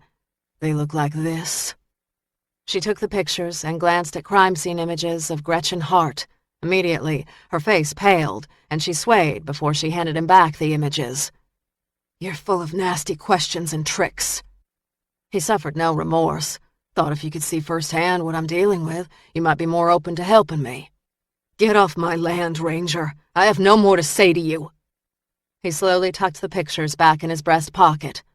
I'll leave for now, Miss Church, but you're gonna see me again. That I do promise you. Gripping the shotgun by the stock, she turned toward the house, her dog following. As she reached for the front door, he said, If the Seattle Strangler is active again, don't you find it a bit odd that he'd take up his work only 20 or 30 miles from where his last victim lives? I don't know about you, but I've never put much stock in coincidence. She turned partway toward him, unwittingly giving him a view of her slim neck. You're assuming it is the Seattle Strangler. I am not. Tension rippled through his body. It's a solid assumption. She hesitated as if a blast of frigid air cut up her spine, and then vanished with her dog into her house. Lara Church wasn't the timid, artsy type he'd expected. She had steel running down her spine. Getting her help wouldn't be as easy as he'd hoped, but in the end, he would get it. Raines had been on Texas soil not more than 4 hours, and he already hated the heat and the dry dust. He blotted a handkerchief on the back of his neck as he pulled up in front of the hotel. He'd been working a surveillance gig in Washington for 5 days straight. The case, a woman cheating on her husband, had been a lucrative gig. Ferreting out adultery paid the light bill, but it didn't offer the same rush of police work. Raines glanced at his watch. It would take Beck several hours to check his story out and to track down Lara Church. That would give him time to scrounge up a gun dealer open to a cash sale and find a criminal attorney willing to defend. Sleep would have to come later. He crossed the parking lot quickly, hating the heat beating down on his back and head. He pushed through the front glass doors and moved to the front desk. A 20-something girl wearing a maroon vest, white shirt, and black skirt smiled up at him. Welcome. The genuine energy behind the words softened his mood. Thanks. Hoping you got a room to spare. We sure do. How long will you be staying? Can't say, but at least a week. He fished out his wallet and credit card. She tapped in information into her computer keyboard, swiped his credit card, before handing over the card and room key. I've got a nice room facing the pool. Top floor, quiet. He slid his credit card into his wallet. I appreciate that. And we offer breakfast every morning from 6 to 9. It's good, hearty fare. He smiled. Stick to my ribs, as you Texans say. A faint blush rose in her cheeks. That's right, sir. So where are you from, if you don't mind me asking? Seattle, Washington. And what brings you to Austin? Just thought I'd have a look around. Well, we've got any kind of brochure you'd ever need on the rack by the elevators. Lots to see in town. What do you recommend? Well, if you don't mind a bit of a drive, the Alamo is a sight to see. It's down in San Antonio. Though, if you're driving down I-35, don't go during rush hour. There's always backup. He winked. I'll be sure to grab some brochures. After collecting pamphlets he'd never read, he made his way to the elevators. Less than a minute later, he'd stepped off the elevator and found his room. It was neat, tidy, and efficient. Not fancy, but it would serve his needs well. He moved to the curtains and pushed them back. As promised, his room overlooked the pool, which now hosted a young couple with 2 small children splashing around the shallow end. Seeing the kids tugged at the knots in his back, he thought about his own wife and daughter. God, but he missed them. Raines flipped open his phone, checked messages, and played a message from his wife. Hey, baby, happy birthday. From the background, his daughter's giggling rose up like a blooming flower. She started to sing happy birthday, and his wife, laughing, joined in. He closed his eyes and listened as they danced through the song. "We miss you," they said. "Come home soon." He closed the phone and pressed it to his temple. He should be with them. Only an insane man would fly across the country and chase a killer that no one else remembered but him. But if anyone understood his need to catch this guy, it was his wife, Susan. She understood he'd always be a cop, and that being a cop was more than a job. "It's not your nature to give up," she'd said so often. "It's why I married you, after all." He checked his watch and subtracted 2 hours. Susan would be getting Tara off to school now. She'd be rushed, distracted. Tara would be sitting at the kitchen table, nibbling on her toast and taking far too long to eat. He smiled. Now wasn't the best time to call. He'd give anything to be there. I'll catch this guy, Susan. I'll catch him, and then it will be over, just like I promised. Chapter 6. Tuesday, May 21st, 9:45 a.m. Lara sat on the stone hearth next to the cold fireplace and buried her face in her hands. Her heart drummed so loudly she was certain it would crack through her ribs. She told Beck she read the papers. What she hadn't told him was that these last 7 years she read the local papers from cover to cover, searching for signs that the Strangler had resurfaced. She'd read about dozens of murdered women over the years, and each time she'd pause to pray for the soul wrenched from this earth. She closed her eyes and whispered, "Llewellyn and Gretchen, God bless you." After several moments of silence, Lincoln nuzzled her hand with his nose and looked up at her as if he was worried. She summoned a smile and scratched him between the ears. "It's okay, boy. I'm just fine. Only a little rattled by that guy." That guy was a Texas Ranger. She didn't know a lot about Texas, or even being Texan, but she'd gleaned enough to know that the Texas Rangers tackled some of the nastiest and toughest cases in the state. They weren't people to go against. The fact that Sergeant Beck had shown up on her land suggested that this case, and especially that ranger, weren't going away. Even without the hat and the badge, Beck would have put her on edge. A 6'6" frame coupled with broad shoulders and a lean, muscled body intimidated without a single word spoken. Cutting ice-green eyes, combined with steel under his Texas drawl, had her struggling not to lock herself inside her cabin. She shoved out a breath and straightened. Just because 2 women had been murdered within 30 miles of her didn't mean the Strangler had returned. Those 2 women, like most, probably had known their attackers. She'd read all the statistics. Random acts of violence, as she'd suffered, were indeed rare. Most women were killed by men they knew, or, worse, loved. The man who'd attacked her was not in Texas, because the odds that he had come to Austin were astronomical. Beck's extremely male appraisal had her smoothing nervous hands over her jeans. Worse still, a deep, deep part of her had been intrigued and pleased. There had been a time when she'd loved the scent and feel of a man. Confident and self-assured, she'd never been afraid to ask a man to dance or to join her for a cup of coffee. But for the last 7 years, she walked wide circles around males, and most who showed interest were easily dissuaded by anger, sarcasm, and humor, her shields. God, she wanted to love, wanted to be held, but behind each new man lurked the fear that he was her attacker. The lingering unknowns and lost memories no longer sent her into hiding as they had after the attack. These days, they drove her to her camera. Though she needed to finalize details for her gallery opening, the need to create overrode practicalities. Lara's upcoming show, Mark of Death, featured murder scenes from around the country that she'd photographed with her 150-year-old Bellows camera. Since only a handful of people knew about her attack, many considered such subject matter odd and more than a little quirky in one so young. But it didn't take a shrink for her to know why she took the pictures she took. In each new image, she searched for the spark that would trigger her memory. "Come on, Lincoln, let's get our lunches packed so we can hit the trail and shoot some pictures before class this afternoon." She thought about yesterday's murder scene. As it was only 24 hours old, the cops would still have it roped off. She'd not get close for days. But the first crime scene that Beck had mentioned was well over a month old. That scene would be open now. She made herself a cup of coffee and toast and headed to her computer. Lincoln followed and lay down at her side, keeping a careful eye on her toast, just in case crumbs should fall to the floor. Since he was a small puppy, she'd never been able to eat in front of the dog without sharing. He'd had her number since day one. She tossed a piece of buttered bread his way, grabbed her reading glasses, and searched San Antonio, woman's body found, April.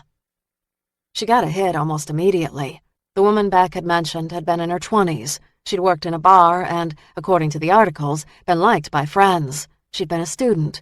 She'd been months shy of graduation. The murder scene was off I-35, north of San Antonio. The articles did not mention that she'd been wearing a white dress or that she'd had a penny in her hand.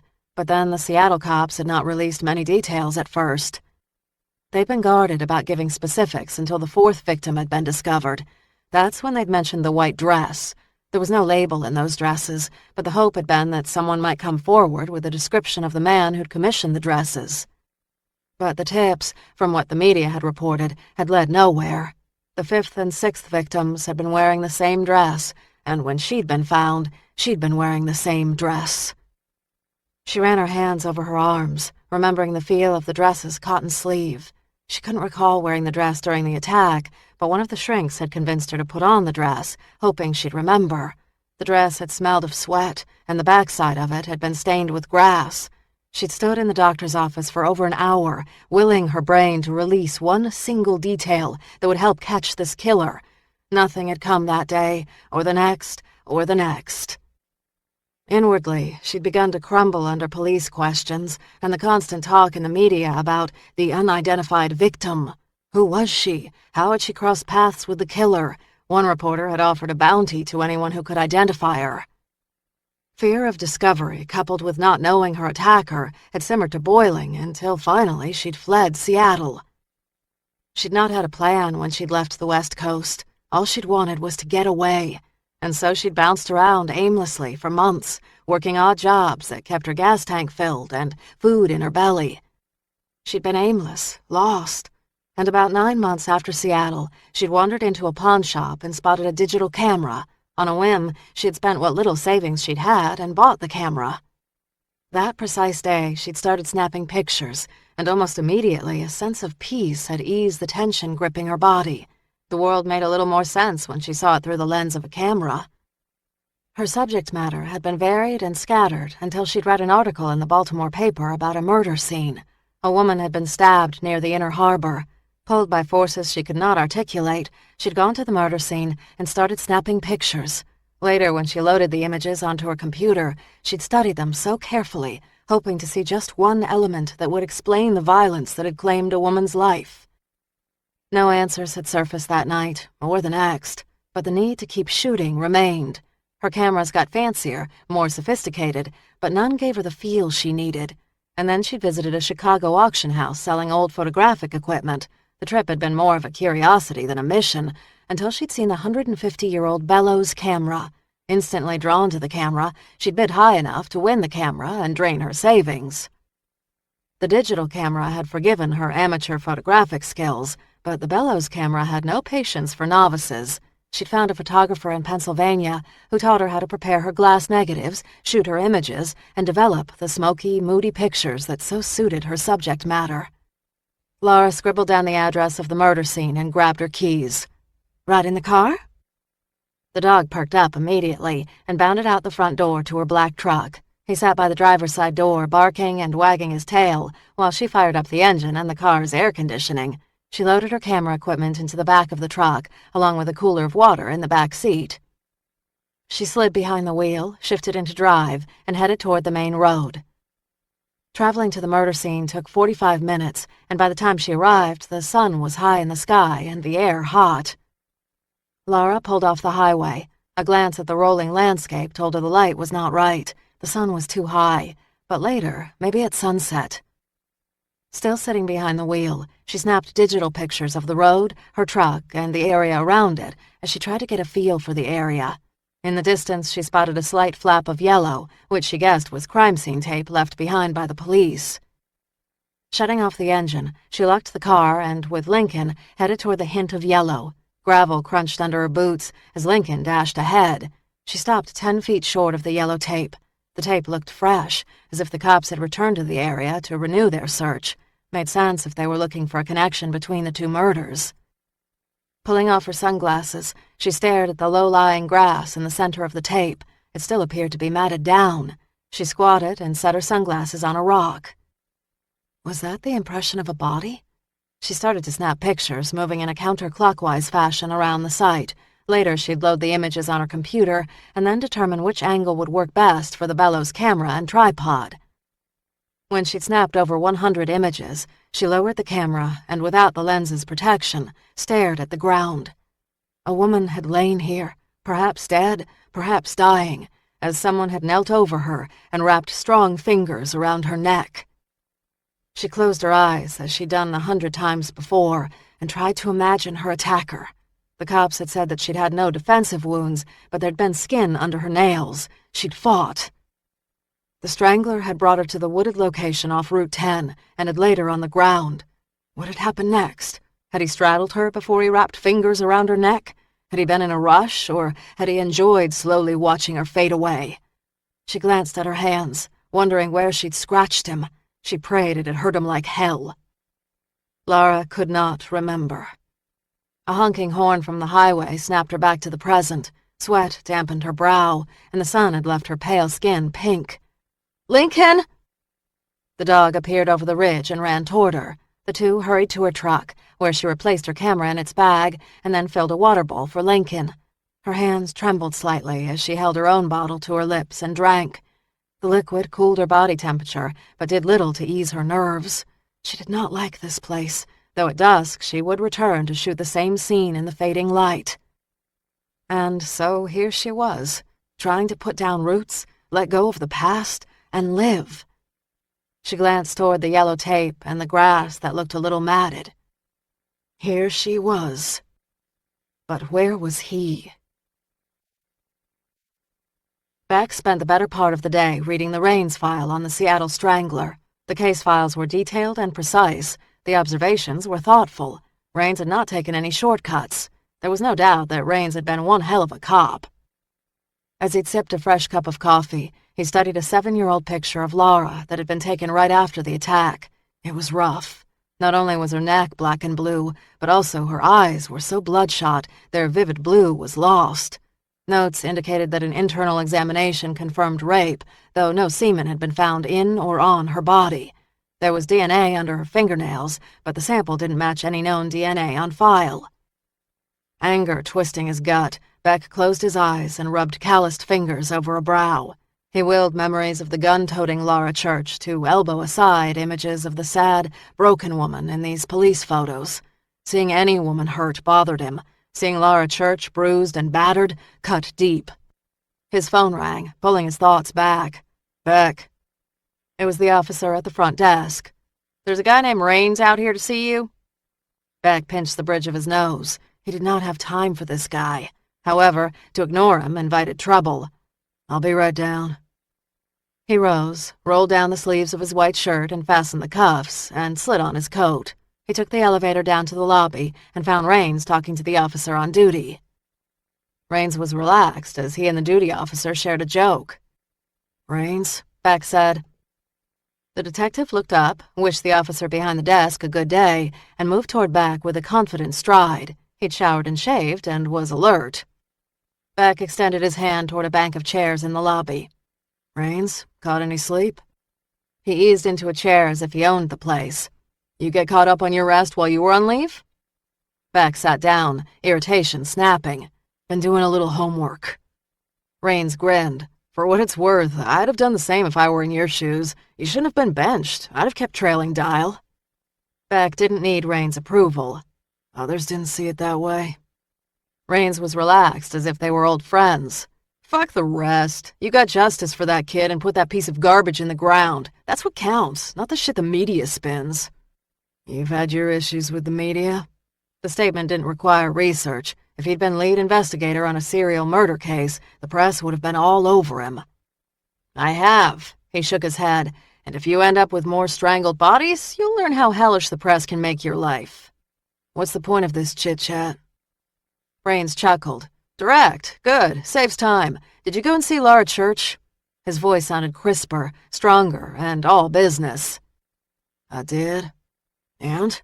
Raines spoke to him as if they were partners. "And nothing I can discuss." Ah, come on, Beck. I gave you Lara. I didn't have to, but I did. At least tell me if she remembers. When Beck didn't answer right away, he added, I'd ask her myself, but I'm afraid she's shooting me on sight. I made her life tough in Seattle. In fact, I blame myself for her leaving town. I pushed too hard, and she couldn't take it. She's no wilting flower now. She's grown some steel in her back. Raines cocked a brow and nodded. Good, I'm glad. She's gonna need it if the Strangler is back. She might not believe it, but I liked her. She's talented and didn't deserve what happened to her. No. Was she of help to you? Same question, asked differently, just like a good homicide detective. She told me to get lost. Raines shrugged. She was anti-cop by the time she left Seattle. That hasn't changed. If you keep at her, she'll come around. Not remembering plagued her. I'll bet that her curiosity will get the better of her, and she's gonna want to figure this out. I've every intention of visiting her again. If she's got any memory locked in that head of hers, then I want at it. Go easy, or she'll spook. Beck shook his head. I did a little reading up on her. She's put down roots in Austin. She's teaching photography at the university, and she's got an art show opening this Friday. I saw the notice in the morning paper. The show's called Mark of Death. Interesting topic. Raines tugged at a loose thread on his cuff. She might not remember Seattle, but it made an impression. Beck leaned forward. Stay away from her. I don't need you mucking up this investigation. I'm not making that promise. If the Strangler is back and you can't make headway with her, I will be paying her a visit. Beck bristled. Stay away. Find the Strangler, and I will. Raines rose. I hear you've got good food here in Austin. Looking forward to trying it. See you soon, Beck. Stay out of my case, Raines. Solve it, and I will. Raines couldn't hunt this killer if he didn't understand the hunting grounds. Austin, like all towns, had its quirks with streets and traffic. After reading a collection of street maps, he got in his rental car and drove around the city. When he saw the off-ramp to Interstate 35, he took it, knowing that the killer had left the two bodies near the southbound side of I-35. He barely noticed much of the landscape. Instead, his gaze was searching for signs of a crime scene, yellow tape, burned flares, a stray cone. Finally, 35 minutes outside of Austin, he found the spot where the San Antonio paper had reported the first murder. He'd been getting both the San Antonio and Austin papers since Lara had settled in town. Though tempted to walk over to the scene, he didn't. His vehicle would stick out here, and he didn't need to explain himself to a highway patrolman. Spotting the access road, he drove a little farther south until he found the exit that gave him access to the secondary road that ran parallel to the interstate. Backtracking, he searched for the signs of a crime scene. Years of stringing yellow tape made it easy to spot the tattered strip left behind by the technicians. He parked and got out, cursing the heat as he moved over the rough terrain toward the site. He reached the site, wiped the sweat from his brow, and then turned his attention to the land around him. He could see why the killer had chosen it. Isolated, quiet, it would be easy to leave a body here in the middle of the night without being seen, and this kind of heat would quickly decimate a body in days. He glanced at the highway. But you don't want them to vanish and go unnoticed, do you, sport? He said. You want them found. That's why you take the time to dress them and leave them out in the open. Probably why the second body was closer to the road. The initial one took too damn long to be noticed. When he'd read about the first woman, he'd not given her much thought. The papers had said scattered bones and mentioned the boyfriend was a person of interest. Now, with this latest victim, he needed to take a real look at the forgotten first. The first 6 Seattle killings had been different. Yes, the women had been dressed, but they'd been left in a remote section of woods. In those days, the Strangler had not wanted to be caught. And then there'd been the sloppy attack on Lara Church. The killer appeared to have acted impulsively. He'd introduced sexual assault to his new M.O. He'd strayed too close to the road. So what had changed? Lara. 7 years ago, the notion that Lara was the key burrowed into his bones. And though not everyone in his department believed him, he'd not wavered. It was why he'd kept tabs on her the last 7 years. What was it about Lara? Frustrated by the taunting lack of answers, he caught the glint of metal in the corner of his eye and moved toward the shiny object. He reached down and picked up the sunglasses. They looked clean and pristine. They'd not been out here long, and likely didn't belong to the first crime scene unit. And, judging by the size, they'd belonged to a woman. What woman would come out here to see a strangler crime scene? He grinned. It made sense Lara would come out here with her camera after Beck's visit. This place, like all the murder scenes she'd photographed, potentially could unlock the answers trapped in her mind. Lara Church. She still wanted to remember. Good. He pocketed the glasses, knowing he'd see her soon. The glaring sun prompted Lara to reach up on her head for her sunglasses. When she didn't feel them, she remembered setting them down by the crime scene, 20 miles back. Damn. She considered going back for the glasses, but she was already a half-hour late for her appointment at the gallery. She balanced the value of dime store glasses against the cost of gas and her lack of time. The glasses lost. Lara, with Lincoln in the front seat of her pickup truck, rode into Austin.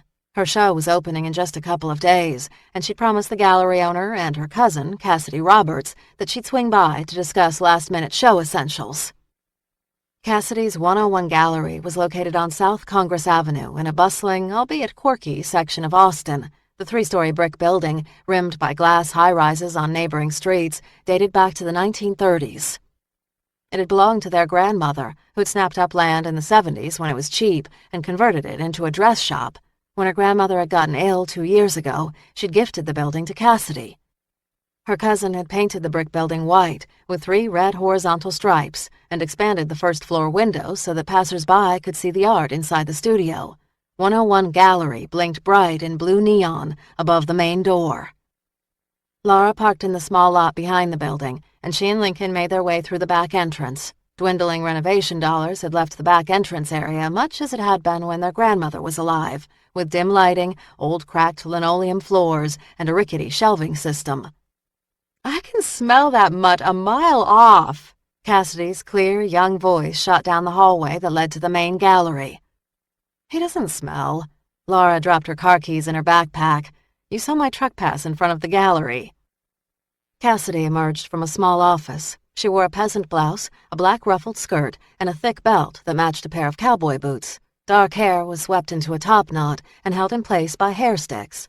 No makeup enhanced her smooth olive skin and high cheekbones. Silver and turquoise bracelets jangled from her wrist. Cassidy tossed a wary glance at Lincoln, who settled on the cool wood floor. "God, he gets bigger every time I see him. Are you sure he's not part wolf?" Lara rubbed Lincoln between the ears. "He's just a big puppy." "With big fangs." Despite Cassidy's protests, she looked as if she had no problem with the dog. Though she groused about his smell and his hair, she never once said he wasn't welcome in her gallery. Cassidy had been 12 when her mother had died, and she'd gone to live with their grandmother. Lara, however, had only lived in the Austin home during the summers, a time when her own mother needed a break from the demands of motherhood. The start of her summers with Cassidy always began with tension, as each wondered how much the other had changed over the year. But by the end of summer, the girls cried when Lara's mother appeared and took Lara away. Cassidy studied Lara. "Looks like you got some sun today." "I did some preliminary shooting." "You should wear a hat. The Texas sun chews you up." Cassidy arched a brow just as their grandmother had. "Where did you shoot?" "A site off of I-35 north of San Antonio." "Odd choice." "I don't pick the places. They pick me." "Not another murder scene." The words rushed out in a sigh. "Yep." Cassidy was silent for a moment. "Don't get me wrong. I adore the pieces you've taken. But every time I look at them, I realize how dangerous it is for you to take those pictures. And the side of the highway can't be the most secure location." "I'm always careful." Cassidy clasped her hands together. "Please, for my sake, would you not take any major risks between now and the opening? I need my artist looking radiant and wonderful and not dead on the side of a highway." Logic demanded Lara lock her doors every night and carry a shotgun when she walked and was out in the field. However, deeply buried emotions overruled logic, at times sending her to tenuous places to take pictures. The irony was not lost on her. "I'll be fine. Now show me what you have so far." Cassidy grabbed a ring of keys and unlocked the door that separated the front of the gallery from the back. "Are you nervous about this show?" A casual shrug hid a flurry of nerves. No, why would I be nervous? It is a big step. It's a show. It's a show. It's just a show. Green eyes narrowed. Then why do I smell your unease? Lara smiled. Maybe you just smell Lincoln. Cassidy wasn't put off by the joke. No, you've been different since you got back to Austin. You travel to crazy places for your pictures and yet treat strangers with caution. You have an imagination. You weren't like this as a kid. You were the brave one, the one never afraid to talk to anyone. I've grown up. You have an obsession with death. I do not, and that was the truth. I'm compelled to understand death and the mark it leaves behind, but I have no desire to meet up with it for at least another 50 or 60 years. Cassidy smiled, but didn't appear amused. Maybe the time has come to understand life. Lara arched a brow. You sound like a shrink. Maybe you need a shrink. The offhand comment struck a painful nerve, but she grinned. Don't all artists? Cassidy's head tilted as if she picked up the dark vibrations under the words. What happened to you? What do you mean? Like I said, you've changed since we were kids. Life is change. Cassidy shook her head. You're not going to tell me what happened. Cassidy, I'm here to look at the show, not talk about me. Cassidy opened the door to the gallery. Follow me. The front side of the building had been completely refurbished, the old linoleum replaced with polished wood floors, whitewashed walls, and bright lights. Relieved to be off the topic of Lara Church, she told Lincoln to stay in the back. Cassidy's boots clicked as she made her way down a side hallway.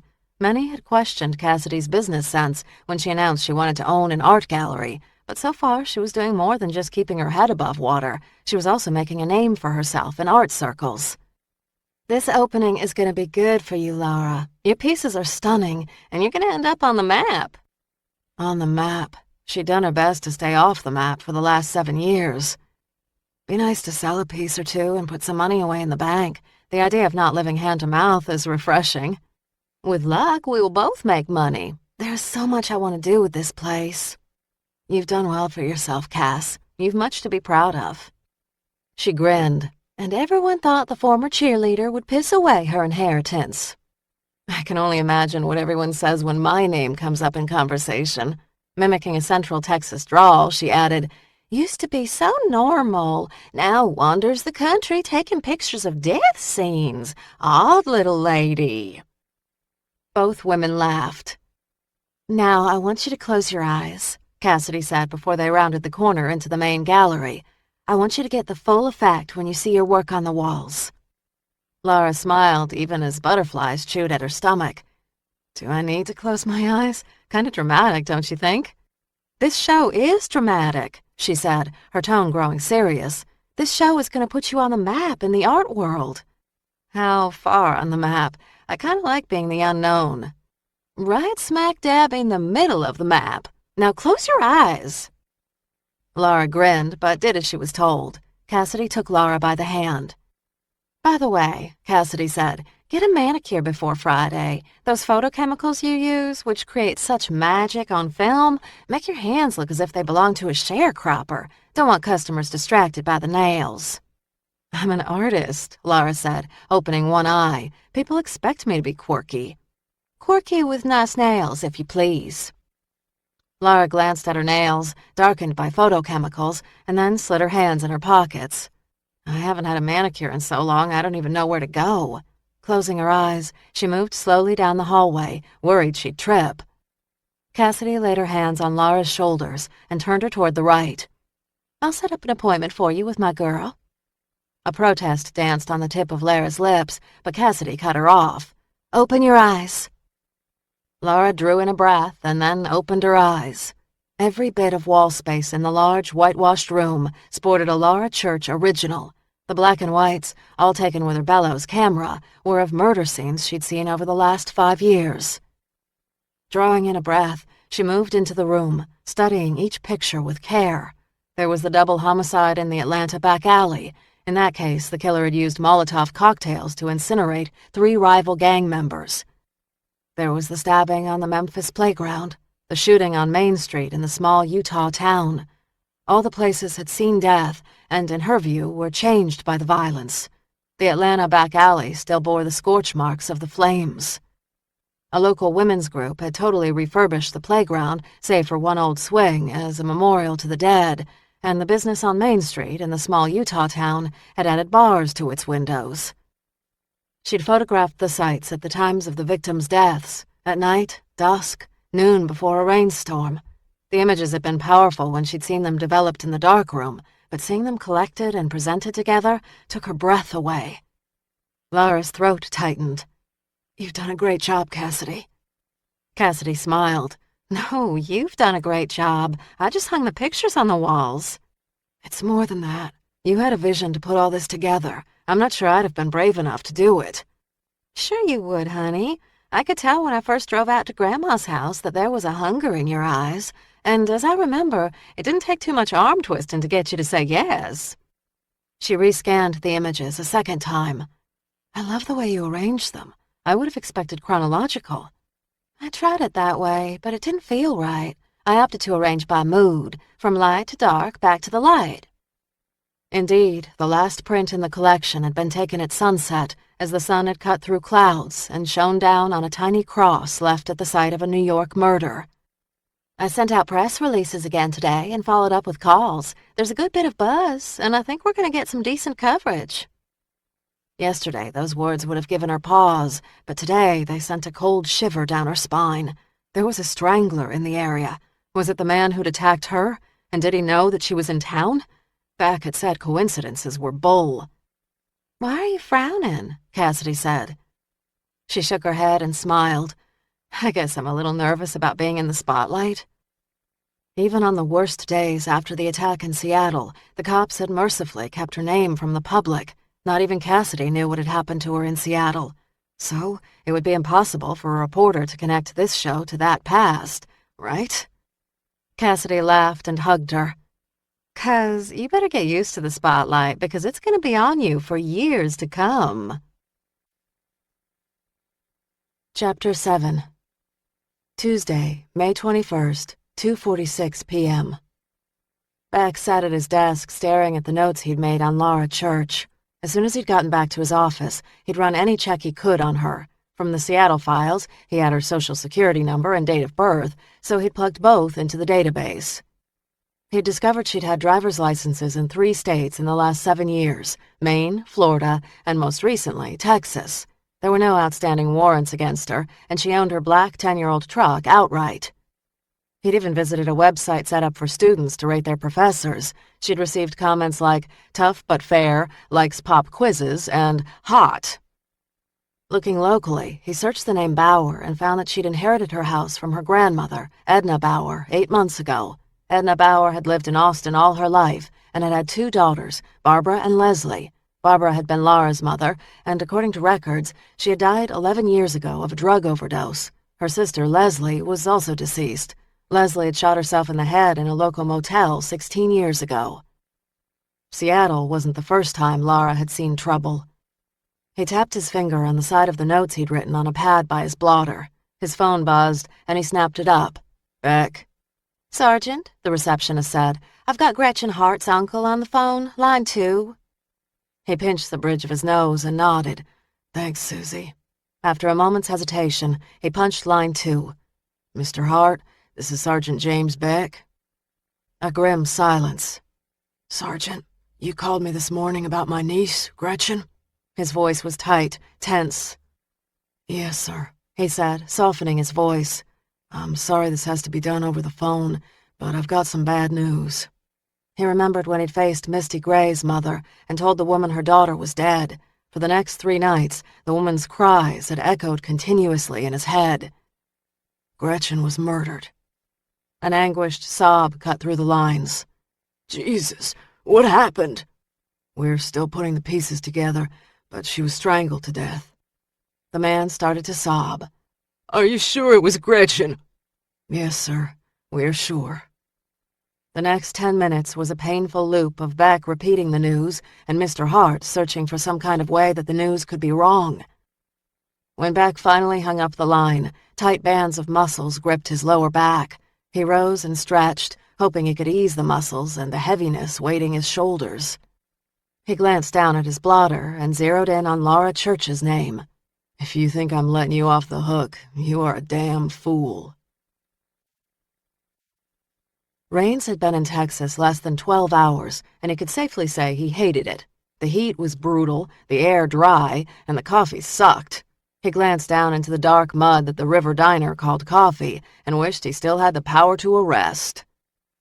But he wasn't here for the coffee. He was here to find out what he could about the second victim, Gretchen Hart, whose identity had been released this afternoon. It wasn't lost on him that the 2 Texas victims had been students, like Lara had been. Setting the cup down on the cafe table, he leaned back in the metal chair and surveyed the busy diner located blocks from the university campus. College students huddled at tables, chattering to each other, talking on their cell phones, or listening to music. There was a lot of activity and noise, but he wondered how much they were truly getting done. Shit, half of them looked like they couldn't be more than 12, and he wondered if he had ever been that young, or if there'd been a time when he wasn't worried. He'd known from a young age that he'd wanted to be a cop, and had been focused on getting a spot on the force. Initially, there'd been the entrance exam, and then the academy. He'd had to work his ass off for both, but the struggle had been worth it when the chief had pinned his first badge on his chest.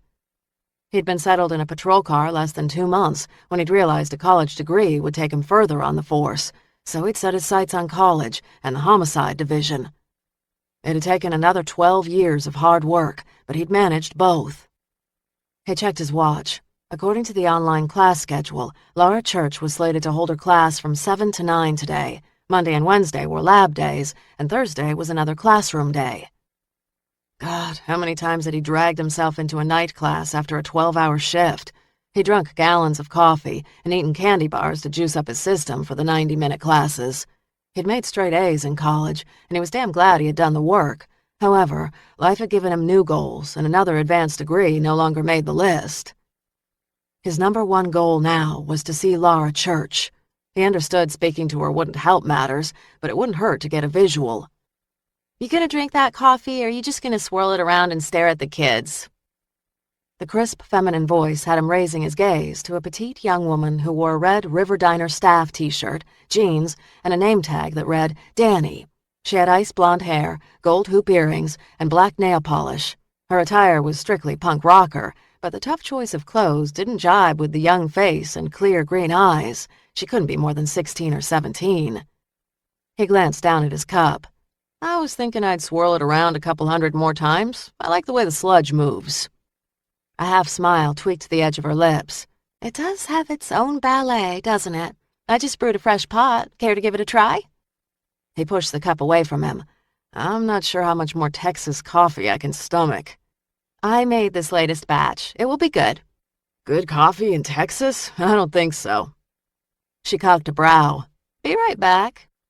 Before he could answer, Danny vanished behind the counter. She grabbed a new cup and carefully poured coffee into a mug. She moved toward him with quick, purposeful steps and then set the mug in front of him. That's good coffee. Really? I can't write legibly and I can't cook a lick, but I can make coffee. He took a sip and found he was pleasantly surprised. Good. Please, it's the best. I'm from Seattle. We are ground zero for coffee. As long as I'm on duty, the coffee will be good. She took the half-full cup and set it on her tray. Enjoy. Thanks, Danny.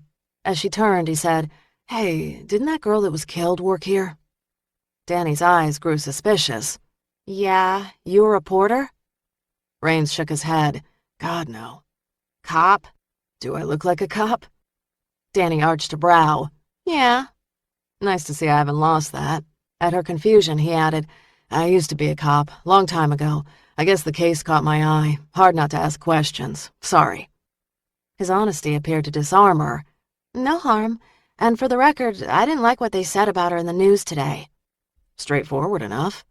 I guess I just didn't like the way they boiled her life down to bare facts. She was so much more than that. Anger hardened her face, but there was no hint of tears. Her uncle is flying in tomorrow to claim her. I feel for them. I wouldn't wish losing a child on my worst enemy. Yeah, well, what can you tell me about her, so I'll remember more than the basic newscast? Danny's voice grew softer. She was kind of corny, liked Pink and singing Lady Gaga in the kitchen. She was moving to New York. I was kind of jealous of her. You've got nothing to be jealous of, Danny. You strike me as a sharp kid. She snorted a laugh. Was there anybody who might have wanted to hurt her? Mac and I were talking about it, and none of us can think of anyone. Like we told the Rangers, we're all thinking it was some random guy. A customer at another table caught her attention. I've got to go. He watched as she moved toward another table and began to gather up plates. Danny was a tough nut and no wilting flower, just like his daughter. He could almost hear his wife now. That girl of ours is going to be a general one day. He sipped his coffee, thought of his wife, Susan, and how much he missed her, their daughter, and home.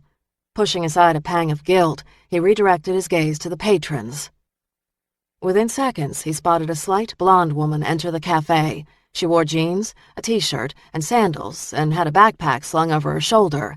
She was as slight as a teenager, but she moved with a confidence that only came with maturity. Lara Church.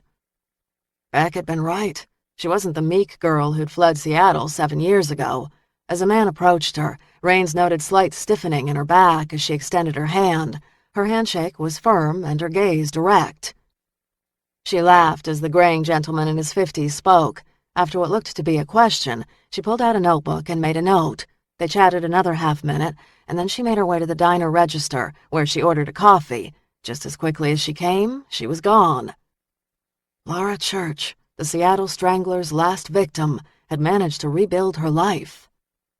But she would have to remember this time. Lives depended on it. He might not be a cop now, but his cop's instincts burned strong. 2 strangled women, both dressed in white, one with a penny, and the other's bones too scattered to be determined. He'd spent a lifetime studying killers and their motivations, and the Seattle Strangler, like nearly all serial killers, enjoyed the ritual of death. He enjoyed the planning, the fantasizing, the hunt, and, of course, the kill. "So why haven't you gone after Lara?" Raines whispered. "I'll bet there were a dozen times you could have killed her by now. Why are you waiting? Why the new victims?" He traced the rim of his cup. Raines would bet his left nut that the killer had attacked Lara last in Seattle for a reason. He'd likely been dreaming about killing her long before he wrapped his hands around her neck. He had an obsession with her. The Seattle Strangler, who many had come to believe was either dead or in prison, was back. Keep playing your game, pal. Danny hadn't expected to like college. When her high school counselor had suggested she try the college art class, she thought the woman was mental. High school sucked, so why would she want to take on more schoolwork? But the counselor had pushed, and knowing the class would keep her away from home more often, she said yes. And then the unexpected happened. She'd been pleasantly surprised. The 2-day-a-week class plus lab wasn't totally lame, and her teacher, Lara Church, was pretty cool. When she was on the university campus, life didn't totally suck. She hefted the tray of dirty dishes, pushed it in the industrial dishwasher of the River Diner, and hit start. As she reached for the strings of her apron, her boss called out from the kitchen door. "You're gonna be late for class," Mac said. Mac Rivers had offered her the job in February when she tried to pay for a coffee with spare pennies and had come up short. Mac liked to talk about high school and his days on the gridiron, and he wasn't so fond of the college crowd. Spoiled, ungrateful. He used those adjectives, plus a host of others, all the time. His life had peaked during high school, and the once muscled, lean body of a high school receiver had turned doughy and a little ugly. She glanced up at the large clock positioned above the stainless steel sinks. 5:45. Class started in 15 minutes. "I've still got the glasses to run through, and we're short-handed since Gretchen left." He wiped his hand on his white apron. "I'll do the glasses. Don't be late for class." "You sure? I can be a little late." She didn't want to lose this job. She'd be 18 soon. Her father would stop paying child support, and there'd be no reason for her mother and stepfather to keep her around. He nudged her away from the dishwasher. "Go, or you are fired." She grinned as she untied her apron and hung it up. "You're the best." Chuckling, he loaded glasses into the next tray to go into the dishwasher. "That's what I keep telling everyone." "I'll be back tomorrow right after school." "Can't wait." Danny grabbed her backpack from Mac's office, hoisted it on her shoulder, and hurried across campus toward the brick building that housed the art department. She'd not stopped to analyze why she liked the class. Likely it had more to do with its unstructured nature. Adjunct Professor Lara Church expected her students to work hard, but she had no desire to babysit. Art was subjective, she'd say, but it was also time-consuming and hard. If you put the work into her class, you'd do well. If not, your grade would suffer. Lara's speech had hardly put the fear of God in Danny. She'd seen enough shit in her life not to be intimidated by Lara Church. But in Lara, she'd seen another wounded soul, whom she happened to like. The photography classroom was large, with long, wide windows that allowed lots of sunlight. It was furnished with 10 big wooden work tables that each could seat 4 students. There were 25 students in the class, which often meant she could claim an entire table for herself. She liked working alone. Other than a couple of other kids, most were jerk-offs, jocks, cheerleaders, deadheads looking for that easy A from the school's greenest professor. So far, most of the kids were just getting by and would be hard-pressed to finish their portfolios in the next week and a half. Danny had had to pawn several bracelets to get the money for her digital camera, but she'd more than gotten her money's worth. She'd snapped thousands of pictures over the semester and was kind of pleased at the way her own portfolio was coming along. Who'd have thought Danny Smith, the kid who hated high school, would ever be thriving in college? The kids ambled into the classroom and took their seats. The jocks tended to stick together, and they always sat close to the cheerleaders' table. Everybody was always looking to score. At exactly 7 o'clock, Lara Church breezed into the classroom, a coffee in one hand, backpack on her shoulder, and her dog, Lincoln, in tow. Danny was pretty sure that dogs weren't allowed in the classroom, but Lara had not cared about rules. Lincoln stayed with her. Today in the darkroom, I'll be looking at edging and burning techniques. She set her coffee on her lectern and her backpack on the floor beside her. Lincoln stretched out and went to sleep. But before we head into the darkroom, I wanted to toss out a word of caution. I was having a look at the photos some of you downloaded to the class site, and I see you're having a little trouble with mood. Too much light, flat photos, washed-out images. Many of the photos will need to be redone, but I'm on hand as always to answer questions. A bit of sniggering from the cheerleaders had Lara tensing. You are all adults and can use your time this evening as you wish, but I'll expect you to upload your pictures to me by 8 tomorrow night. No photos means an F. And please, no photos taken earlier in the semester. This last portfolio is about applying what you've learned. A tall jock named Tim yawned and checked his watch. If you need to leave, Mr. Gregory, go right ahead, but I should remind you that you've got a lot of work to do. Tim winked at a cheerleader. Whatever. You're failing grade, not mine. The football jock leaned back in his chair, narrowed eyes glaring at Lara, who appeared unconcerned by his angry stare. Instead of backing down, she tossed out 1 or 2 more instructions and dismissed the group to the photo lab. Danny grinned, not sure if Lara's dismissal of Tim was super brave or just crazy. Beck arrived down in San Antonio just after 7, parked at the ranger offices, and climbed the steps to Santos's office. He found Santos at his desk, leaning forward and frowning over paperwork. That bad? Beck said. Santos glanced up and shrugged. I hate paperwork. Hate it. Beck laughed. What cop doesn't? You'd think it would get easier with time. He eased into the chair in front of Santos's desk. I had an interesting visitor, Beck said. He updated Santos on Raines's arrival and his own visit to Lara Church. Santos leaned back in his chair. What's Lara Church like? She's wound a little tight when she's approached by a stranger. She held a shotgun on me. Santos raised a brow. And? I convinced her to put it down. And you didn't arrest her? Having read her file, I'm not surprised by her reaction. The strangler left her in bad shape. He listed key details related to the 7-year-old attack. The Texas victims fit a profile that is more like Lara than the Seattle victims. Students ready to move out of state. Santos nodded. The killer's tastes changed. Seems so. He flexed his fingers. Did you go back to the first victim's site and look for the penny? We looked, took metal detectors, but we didn't find it. He tapped his index finger on his desk. Oh, we got a lot of rain last month. Gully washers. Could have washed away. Send more officers out there. Work the area like an archaeological dig. I need to know if the first murder is connected to the second. Santos nodded. I'll have another team out there tomorrow." "Good. So what is the deal with Rains?" "For stab, I'd say he's a lot like us, a cop with a case that got under his skin that he can't forget. He came a long way to follow up. How far would you go to track down a killer?" "A guy who kills women?" Santos's expression turned pensive. "Damn far. He's not the kind of guy that will sit and wait for my report. He believes this is his case." Beck flexed his fingers. "Escort him to the border." Beck rubbed the back of his neck. "He might be of help. Odds are he's going to be more trouble than he's worth." Lara nodded to the students as they filed out of the dark room and back through the classroom. Danny, the girl who usually sat alone in the back, hefted her backpack on her shoulder, eyes downcast, left the room without a word. The kid was a bit of an odd duck, but perhaps that was just being a high school kid in a college setting. She didn't say much, could get hostile if approached by other students, and had disaster written all over her. Yet she was brilliant when it came to photography. She had an eye for setting and detail that none of her other students had. Sure, some had the techniques mastered, but they failed to inject emotion into their work like Danny. And considering the girl had not even known how to use her camera when she'd arrived 10 weeks ago, her progress amazed Lara. Teachers at the university often talked about students. There were always a handful that made the grades without effort, and then there were the kids who didn't quite care. But the kids who kept the teachers returning to the classroom were the rare ones who worked hard and wanted to learn.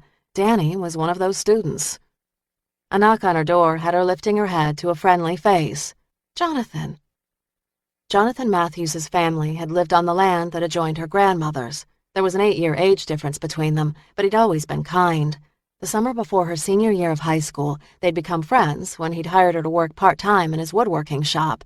After her attack, her grandmother, too ill to travel, had sent Jonathan to check on Lara. When he'd arrived at the Seattle hospital, she'd been sitting up in her bed, stiff and so afraid. She could still remember him lingering in her doorway, as if he just didn't know what to do, his large hands gripping the umbrella in his hands. She held out her arms to him, and he'd gone to her immediately, holding her close and enveloping her in his scent, a combination of fresh pine and linseed oil. "Lara, I'm so sorry," he whispered in her ear. "I should have been there for you." Her voice caught in her ragged throat. "Jonathan, how did you know?" "Your grandmother called me." She wept, letting loose of the grief and hurt. "Thank you. Who did this to you?" His breath rushed hot against her cheek. She pulled back. "I can't remember." "You don't remember?" Tears streamed down her face as she shook her head. "Nothing." He'd been patient and loving and attended to her every need, taking leave from work in his woodworking business for weeks. He told her over and over again that he'd protect her and care for her, but the specter of not knowing had lingered over her like Damocles' sword. After 8 weeks of police questions, sleepless nights, and jumping at every shadow, she'd left Jonathan and Seattle behind. When she'd returned to Austin, he'd been thrilled to see her and had offered to take her to dinner. To her relief, he'd not brought up Seattle, and when he told her about the teaching job, she'd gladly accepted. "So, how were the kids today?" he asked. Jonathan had a long, lean body, accentuated by loose-fitting jeans and the V-neck sweaters that he favored. He wore his light brown hair long and tied back at the nape of his neck. "Just like you warned me, some love it, most tolerate it, and some hate it. How are your kids?" "Mine aren't kids. It's a master's class, but like you, I've got some that don't love it. Some even think they know more than me, and they can be real challenging." She shut off her computer. Nice to know it's not just me. "I've been at this for 10 years. Believe me, most teachers share the same frustrations." He shifted his stance from side to side. "Any pieces you think will work for the student art show?" "As a matter of fact, yes. I've got one student who's doing some amazing work. I'll be sure to talk to her on Thursday and ask her if I can use one of her pieces. What about you?" "A stunning cherry chest and an ornate desk. Both students outdid themselves." "Great." "The president of the university plans to attend the opening reception, and he's bringing board members. Rumors are again flying about budget cuts, so we've got to put on a show to hold on to what we have. You are going to submit a piece, aren't you?" A faint smile tugged at the edge of her lips. "Are you sure you want my work? Kinda dark." He laughed. "Maybe avoid the murder scenes and use the images of the Alamo. The Alamo is always a hit in these parts." In recent months, she hadn't limited her work to just crime scenes, but had also started shooting pictures of battlegrounds where death had also left its mark. Though the Alamo was a scene of great bloodshed, it was also a source of pride for Texans. "I'm not so lost in my art that I don't understand the practical side of life. I'll print and mount the Alamo series." "You've come a long way." "Really?" "In Seattle, you were all about career and goals and doing only what you thought was best." That was the first time he'd mentioned Seattle since she'd arrived in Austin. A taste of real life tempered me. He frowned. "Lara, you've been back 8 months, and we've not talked about Seattle." She stiffened. "I appreciate that you've not gone there." He dragged long fingers through his hair. "Maybe we should talk about it." She shoved her laptop in her backpack. "You were great to me while we were in Seattle. I wish I could have held my act together, but I don't want to talk about it." He nodded. "Deal." Relief washed over her. He kissed her on the cheek. "Friends?" "Yes. And you'll come to my opening this Friday?" He winked. "Wouldn't miss it for the world." It was past 10, and his coffee sat cold and virtually untouched as he leafed through the pages of the newspaper one more time. He'd started with the crime section and found a small article. Of course, he understood why his first victim had gotten so little play. He'd left her too far off the road, so it had been over a month before she was discovered. There'd been little to find, thanks to the elements and animals. It made sense that no one would realize who had arrived in town. But the second victim was different. He'd left her close to the road, and she'd been found quickly. He'd seen the cops and the crime scene roped off with yellow tape as he'd driven by on the interstate. Didn't the cops see that this murder was different from most? No crime of passion. It had been a cold, calculated staging to get their attention. Frustration gnawed at his gut as he drummed his fingers over the newspaper. Where was the coverage? How many bodies would it take for the cops to connect the dots? 2 wasn't enough? He shoved out a sigh and sat back in the chair. In the entertainment section, there'd been an ad placed by the gallery featuring Lara's show. It was a small ad, just 2 by 2, but he reread the details a half-dozen times. The opening would be a fun affair, and he looked forward to it. Anticipation had the tips of his fingers burning as he reached for the red book embossed with the gold letters, The Book of Blair. After Lincoln's late-night walk, Lara locked up the house and moved into the bathroom to brush her teeth. Her limbs ached with fatigue, and she was ready to sleep.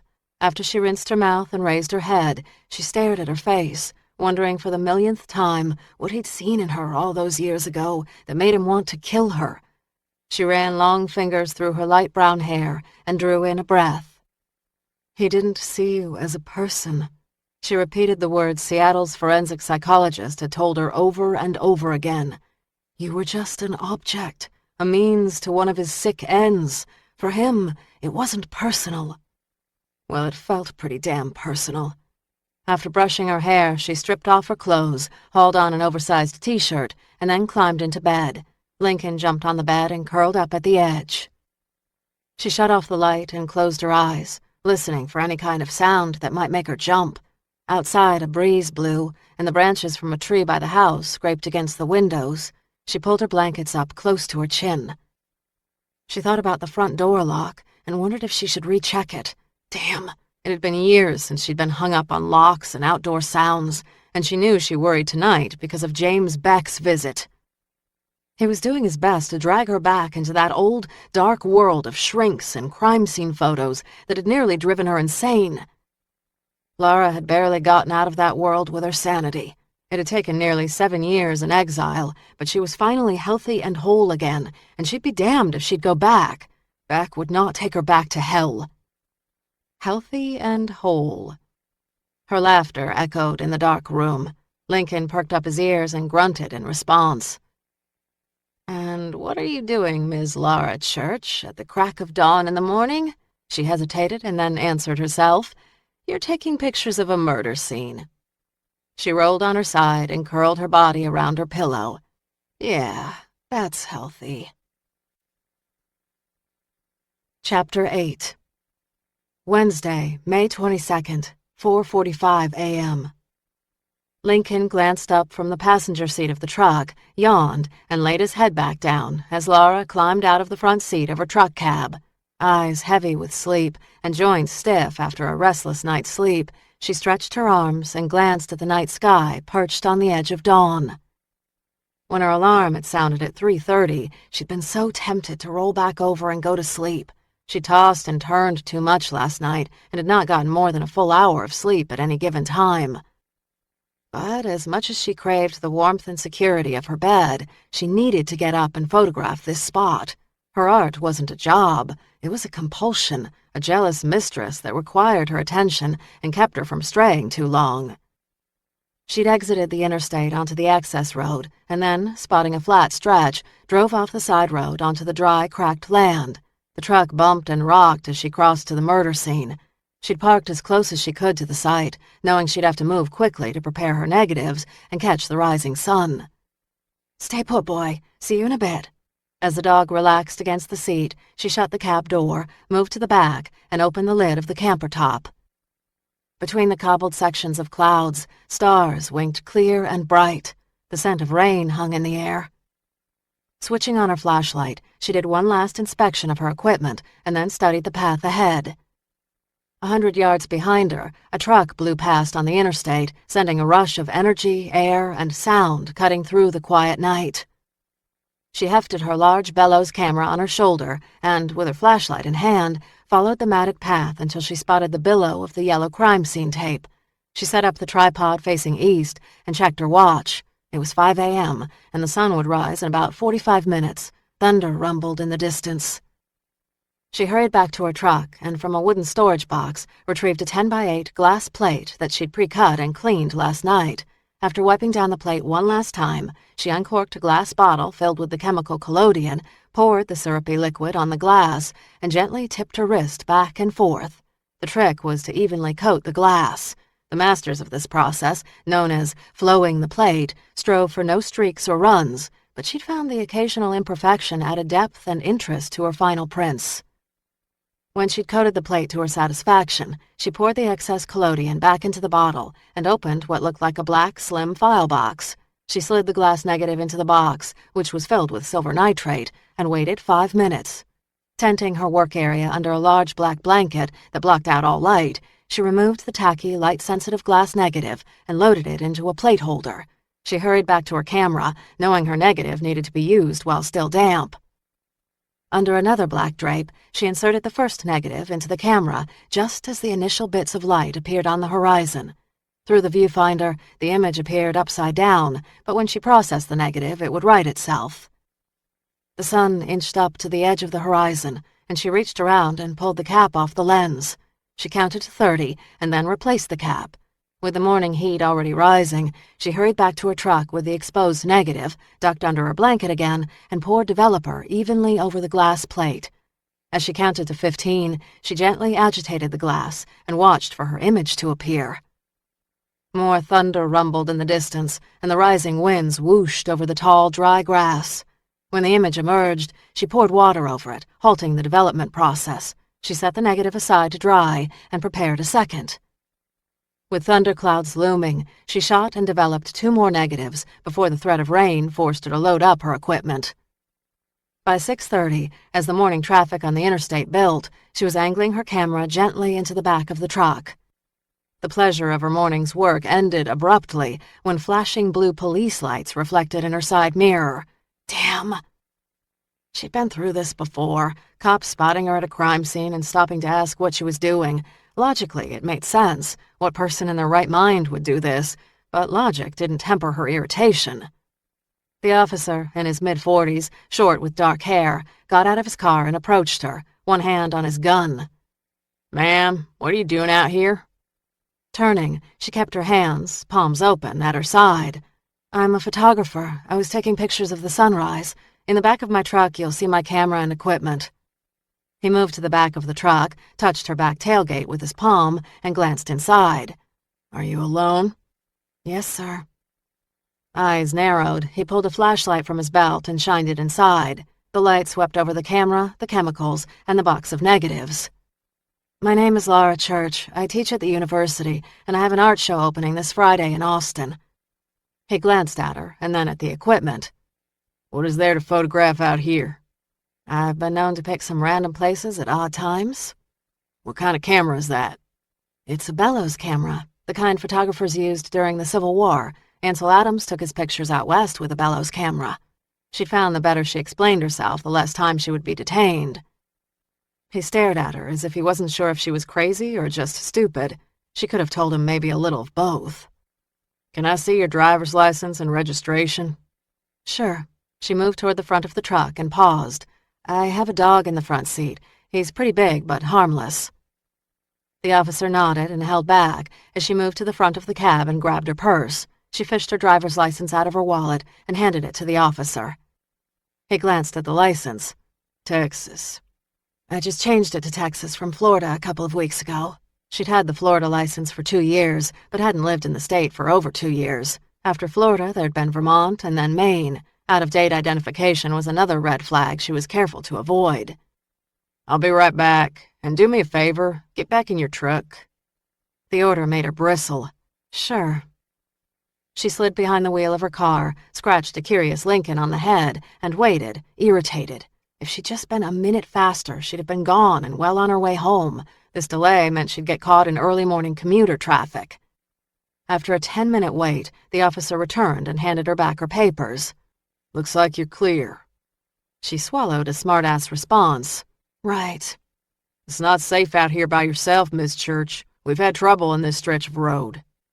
I know. A woman was murdered, and I just photographed the spot where they found her body. I'll be more careful. It's not about being careful. It's about staying away from places that leave you vulnerable. 7 years of careful had landed her in a half-living kind of existence. Thanks, I'll keep that in mind. The drive back to her house took 45 minutes, and by the time she arrived, she'd driven through a heavy but brief thunderstorm. She let Lincoln out of the car, reached over the back seat to grab her box of negatives. A barking Lincoln waited for her on the front porch. Okay, I hear you. Breakfast, pronto. She set her negatives down on the dining room table, moved into the kitchen, and pulled out his bag of food, which she dumped into a bowl. She filled his water bowl with fresh water, and then placed a chew stick by his bowl. Her stomach grumbled, but instead of taking the time to eat, she grabbed a piece of cheese from the refrigerator and her negatives. She'd eat a real meal later. She closed the shed door and moved to the table where she had her chemical trays and light source set up. As soon as Lara opened the box of glass negatives, she lost track of time.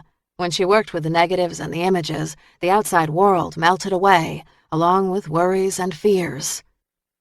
When Lincoln started barking, she glanced at her wristwatch and realized that 5 hours had passed. Knowing she had to wrap for the day, she still took one last glance at the images she'd created. She was pleased. On one negative, the chemicals had not reached the edges of the glass, so when the image developed, her imperfect technique created a jagged frame that wrapped around thunderous clouds backlit by a rising sun and the strip of crime scene tape that flapped in the wind. She held the image up. At first, she stared at it with an artist's critical eye, but as the seconds ticked, she found herself searching beyond the physical elements to the dark mind of the killer. Why did you kill her?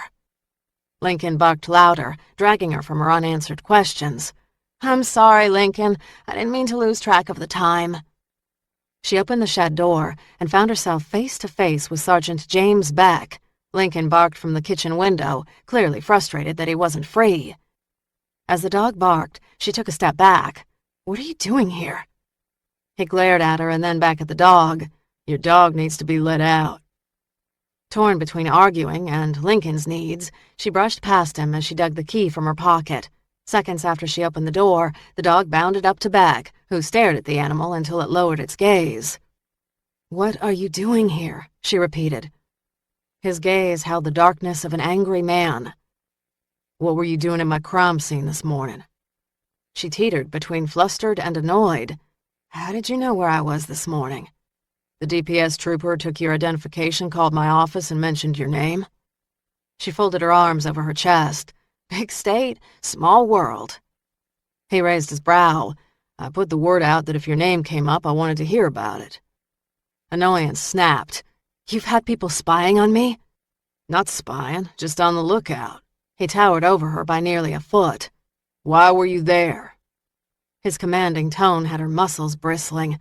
I wasn't aware that it belonged to you. His jaw tightened. What were you doing there? She danced with the devil. I didn't see any no trespassing signs. He leaned so close she smelled hints of his soap.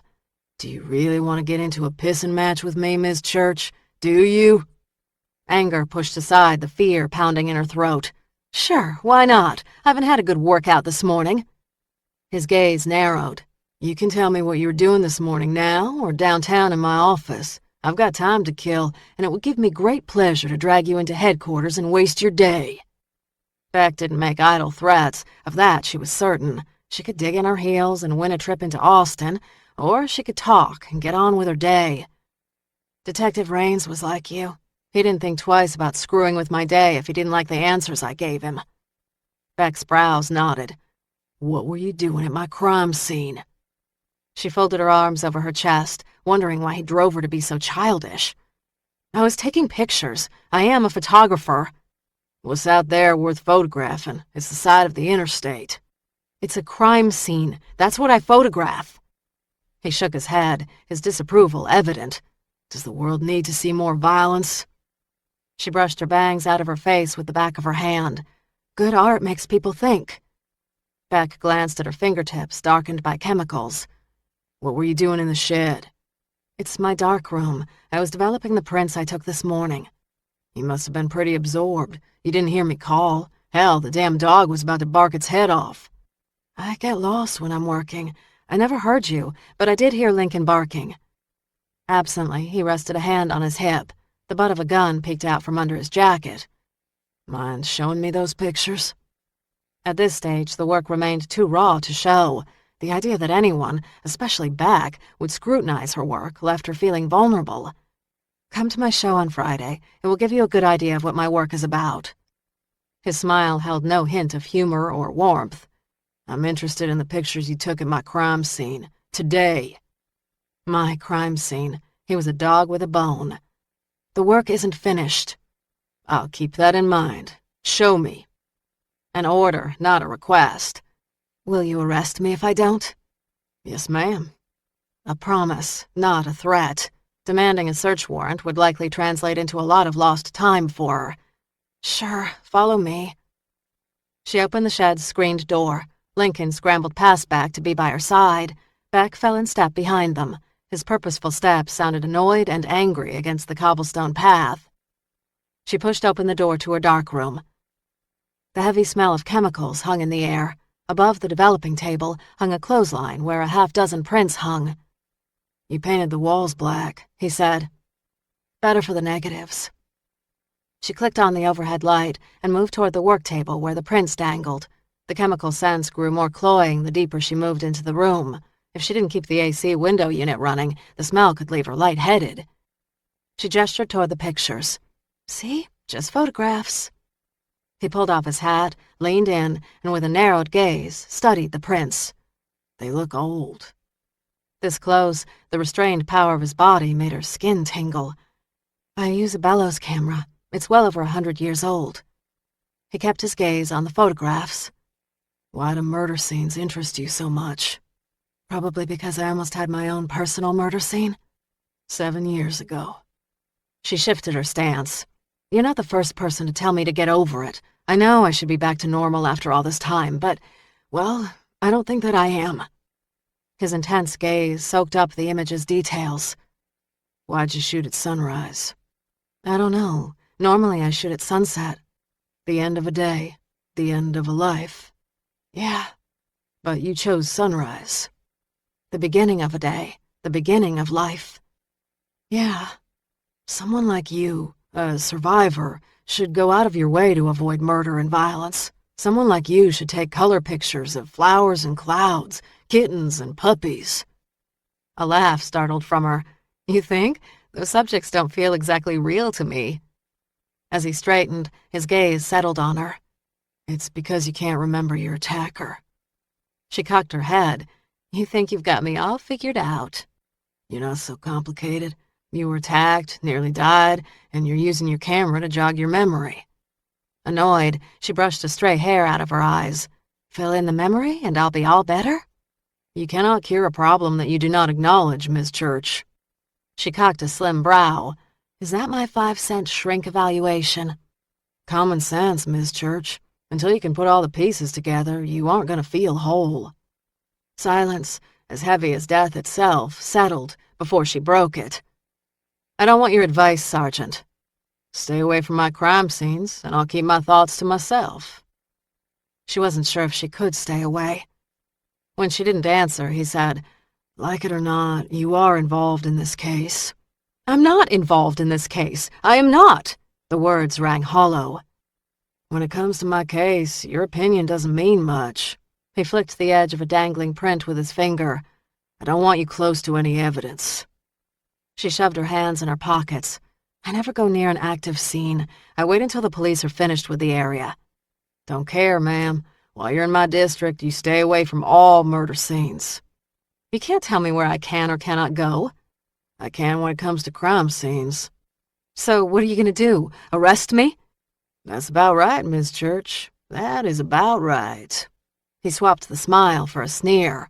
And if you'd care to test me and see if I'm a man of my word, go right ahead. Resolve radiated from him, raw and intense, triggering a sudden shakiness that permeated her muscles. She attributed the unsteadiness to her early morning wake-up call, an empty belly, and too much time in the dark room. Fine, I've been warned. If that's all, you can leave now. He took another step toward her, close enough to bump, but not violate her personal space. Miss Church, we have not seen the last of each other. I bet you we have. Grinning, he replaced his hat. I'll take that bet. Chapter 9. Wednesday, May 22nd, 1 p.m. Lara drove into Austin shortly after Beck left. She told herself she was not skittish or restless because of Beck. Her sudden lack of concentration and frayed, restless nerves were rooted in hunger, not Beck. She just needed to eat, and then she'd be fine. She had no groceries in the house, and she hadn't eaten a real meal in 24 hours. Lab wasn't until 4, so she had time to treat herself to a hot meal at the River Diner near campus. When she sat at the cafe's corner table, her stomach grumbled, and she was suddenly anxious to eat. As she glanced at the menu, she noticed her nails remained chipped and stained from work. Cassidy had called her this morning and told her she'd scheduled an appointment for Friday morning. Lara studied her chewed and chemically darkened fingernails. She used to care about makeup, manicured nails, and pretty clothes when she'd lived in Seattle. She'd been in fashion, and appearance mattered. Clothing stores, shoes, and accessories had driven her days. It had been her eye for structure and assembling quirky combinations that had won her the job with the Seattle-based fashion company Forward. She'd gone for an interview with the company's marketing department, not sincerely believing she had a shot at the job, but the director had liked her mix of vintage and modern and suggested a second interview. A week before the holiday break, she'd been offered a job to start after graduation. It was entry-level and paid little, but it had been a first huge step toward the rest of her life. Her life had all been blue skies in those days. Danger and death were reserved for movies and novels. She'd been such a different person then. "What can I get you, Miss Church?" Danny said. Lara glanced up at her student. "Danny, I didn't know you worked here." "Almost 4 months now." "Aren't you supposed to be in school this morning?" "I get out at 11 on Wednesdays. That gives me time to work the lunch rush here." "When do you graduate?" "A couple of weeks." "And what's after that?" She shrugged. "I'll know when I get there." Patrons at other tables were already vying for Danny's attention, and the diner's owner was watching them. As Lara stared at Danny, she saw her younger self and couldn't help but remember her high school days, transient, uncertain, lonely. She'd make a point to talk to the kid more in the coming days and see if she could find out more. "What's the vegetarian special today?" Danny shook her head. "If you weren't in Austin, you'd get laughed out of any self-respecting Texas eatery." Lara grinned. "You might be right. Does that mean there's no special today?" "Nope. Mac has done a black beans and rice. He's also stuffed zucchini with white beans, and it's decent." "I'll have the beans and rice, a side of bread, and a tossed salad." "That's a lot of food." "I've been working in the darkroom and haven't had time to stop and eat. I didn't realize I was starving until about an hour ago." Well, I'll get that bread and salad right up. Thanks. Danny returned minutes later with a side of hot bread and a garden salad with dressing on the side. Anything else I can get you? She picked up a chunk of bread and tore it. I've been meaning to tell you how much I've enjoyed your work this semester. You've got a great eye for light and composition. Danny's gaze brightened. Thanks. You said on your student survey form that you'd never taken photography before. Nope. You must have dabbled in it. No, didn't pick up a camera until I bought the one I have in class. Amazing. What can I say? Her attention drifted as a man at another table flagged her. I gotta go. See you soon. Lara had eaten her bread and salad when Danny returned with the plate of black beans and rice. To her amazement, she was still hungry. Thanks. Hey, Miss Church, if you ever go out into the field with that crazy camera you showed the class, I'd love to tag along.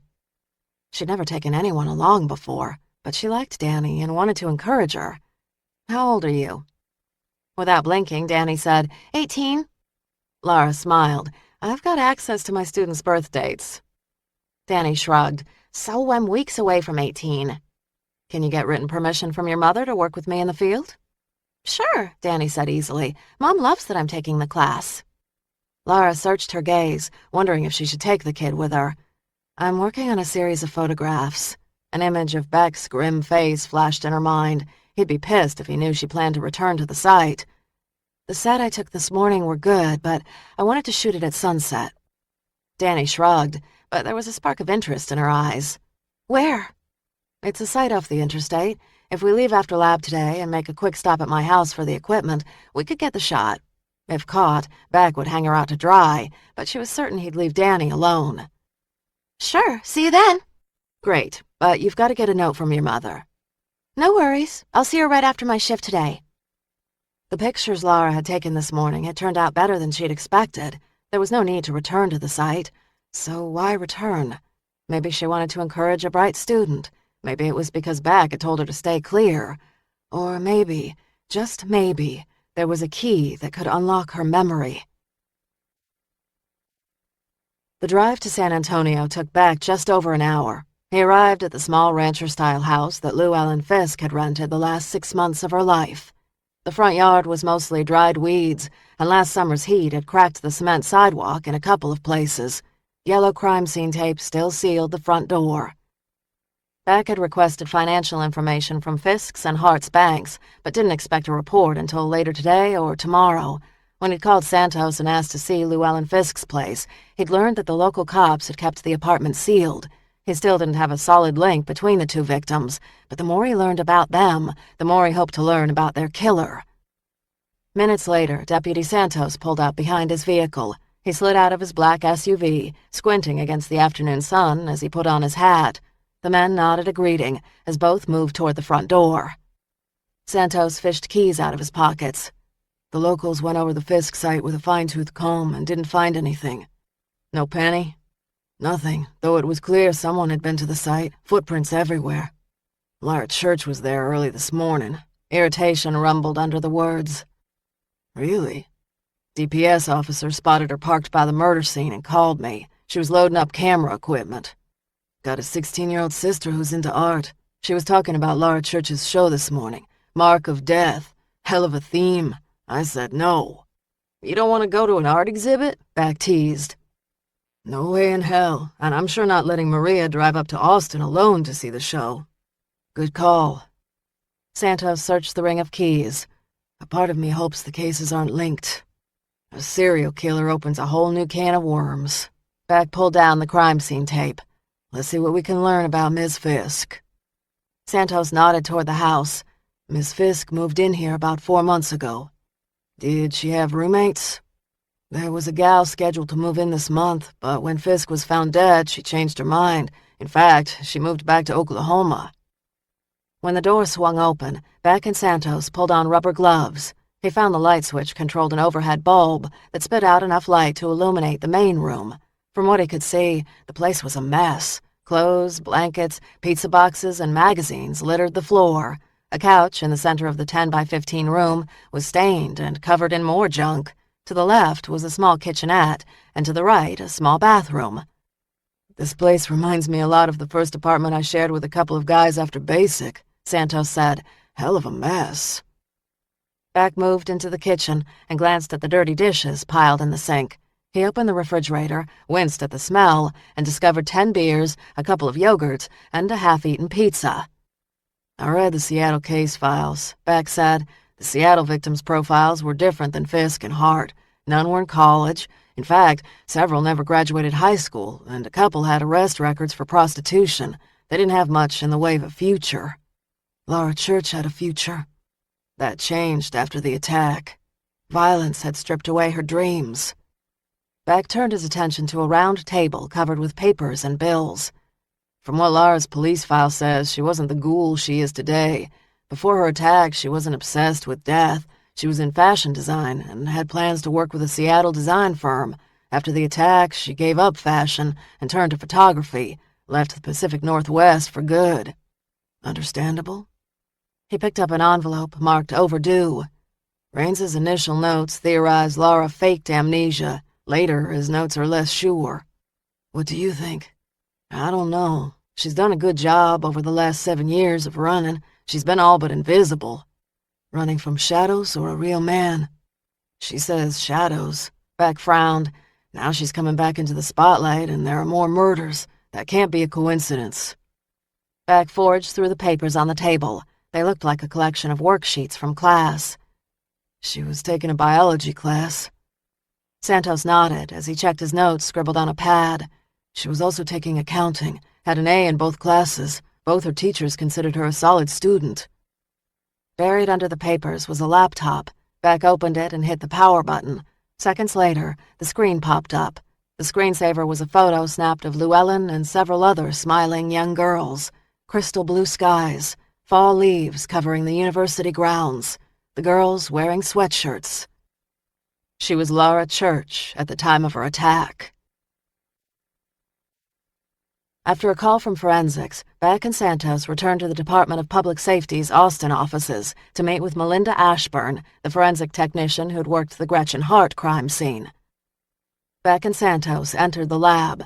The large white room had a single window on the far side and 5 gray lab tables, each manned by a forensic technician. Some technicians stared into microscopes, while others sat at computer screens.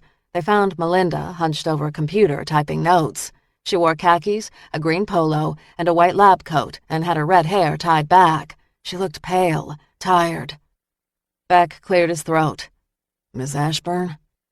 Melinda Ashburn peered over the edge of dark-framed glasses. "Sergeant Beck and Santos, glad you could make it.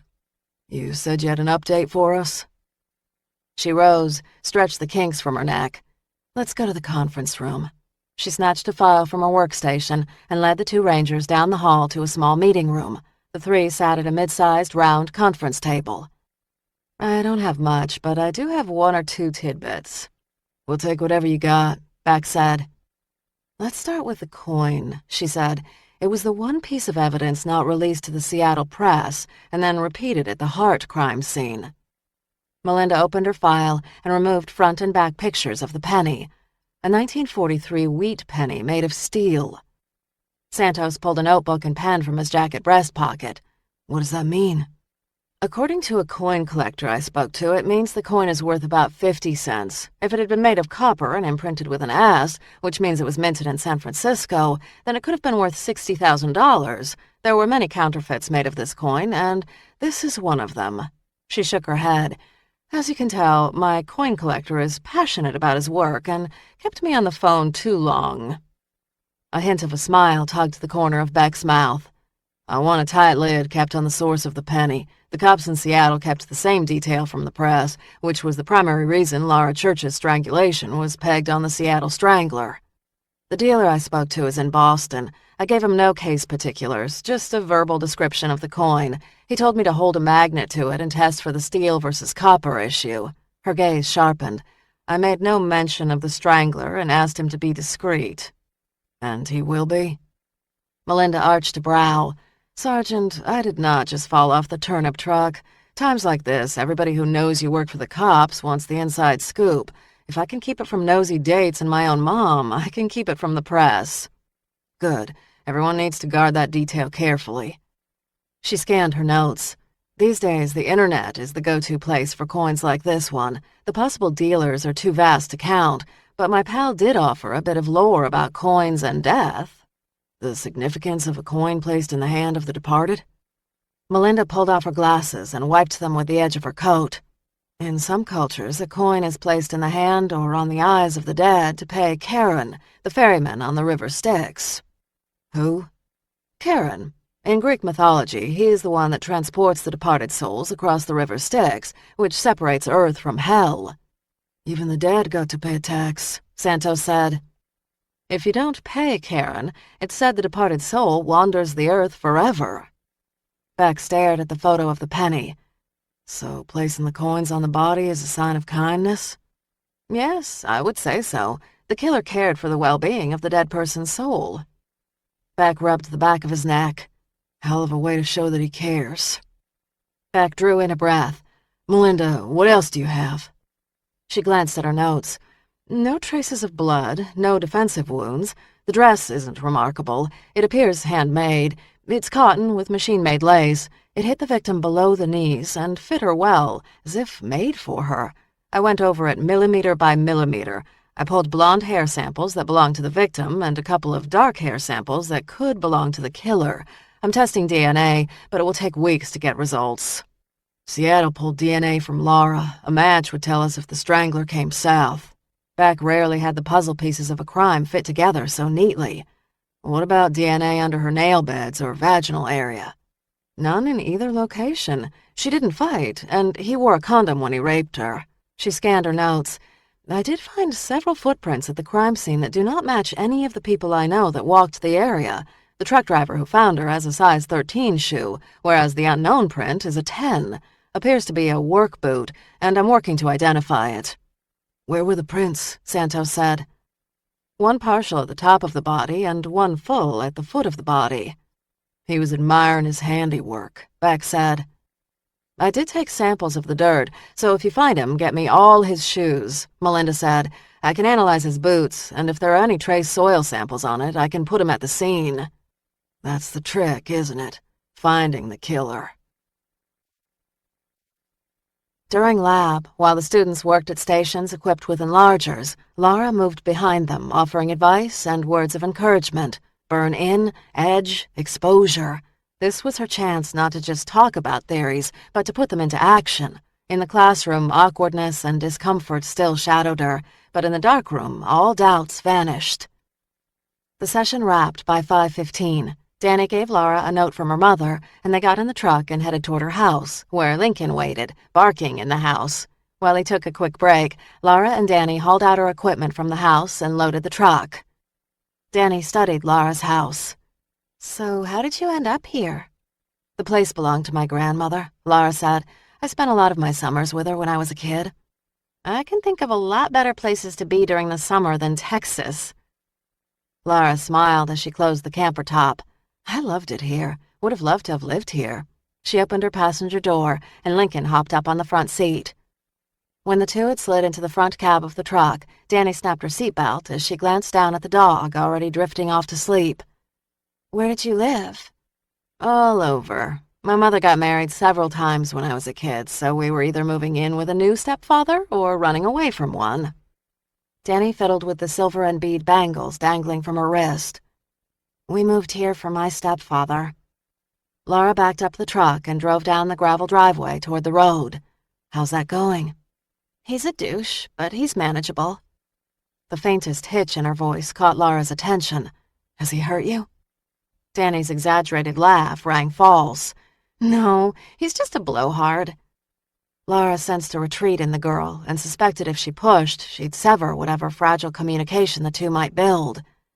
You've got my number if you ever need anything. Please, I'm fine. Danny shifted her gaze out the passenger side door. So what are we taking a picture of? Lara glanced at the sleeping dog between them. A crime scene. My work lately focuses on crime and death and the land. Danny nodded. You don't look like the dark and scary type. Lara smiled. Really? Absently, Danny scratched Lincoln's head. Yeah, I see you photographing babies and puppies. Lara laughed. I've gotten a lot of that lately. No worries. We all have the dark and creepy best left in the past. Lara glanced at the girl again, tempted to ask questions, but having been on the receiving end of too many personal questions, she understood curiosity could breed anger. Why did he choose you? What did you do to attract him? If you'd been a little smarter, do you think it would have happened?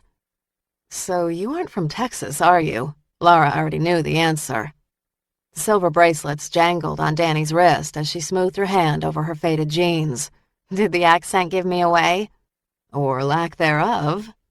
I'm from the Washington, D.C. area. I moved here about a year ago when my mom married my stepdad. Long way from family and friends. She shrugged. I Skype my friends when I can. What about family?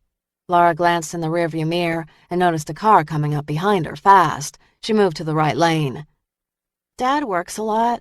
He's good for the monthly child support payment, and he bought me my car, but that's about it. As the speeding car passed, Lara mulled Danny's statement.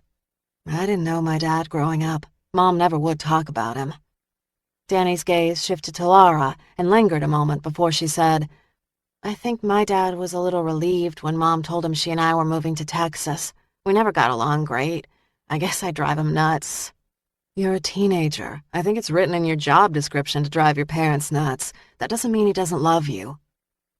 A heavy silence hung between them as Danny stared ahead, her fingers still rubbing Lincoln's head.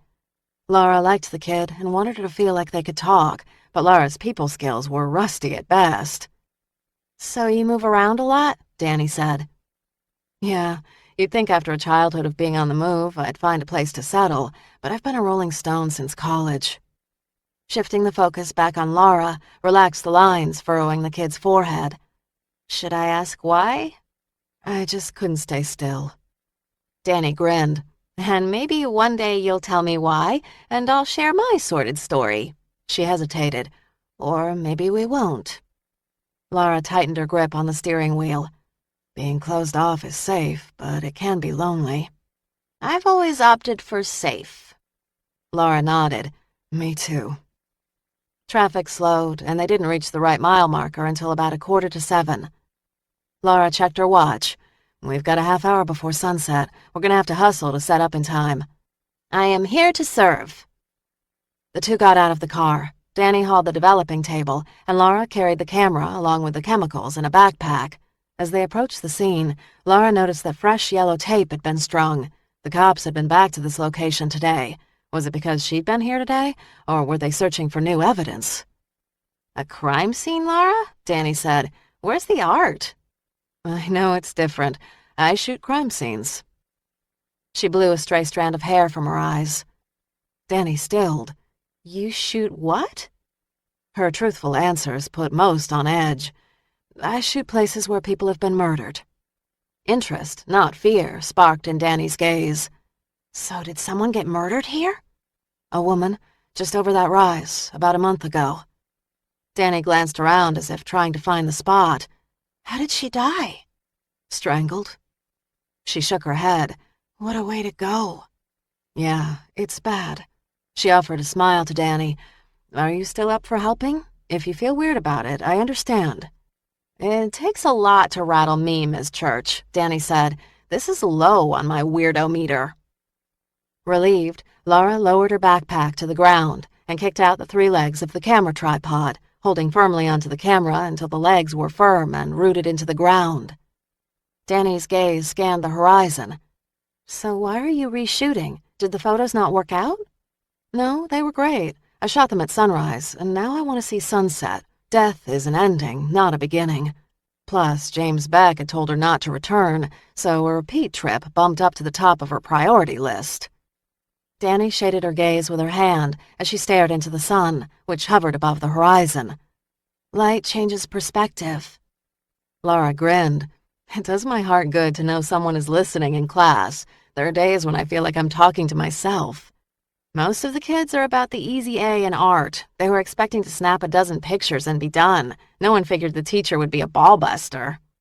Lara laughed. I've never been called a ball buster. Danny's eyes twinkled with a humor Lara had never seen before. I meant it in the nicest way. Oh, I'm taking it as a compliment. Maybe I'll have new cards made. Lara Church, photographer, teacher, ballbuster. Both had a good laugh as they pulled out the 4 legs from under the table, and together they set it up. She pulled the chemicals from her backpack, and as she went along, she explained the process to Danny. When the table was set, Danny shook her head. God, and I thought 35mm was a pain in the ass. All a matter of degree, I guess. This was cutting edge 150 years ago. Danny watched as Lara prepared the glass negative.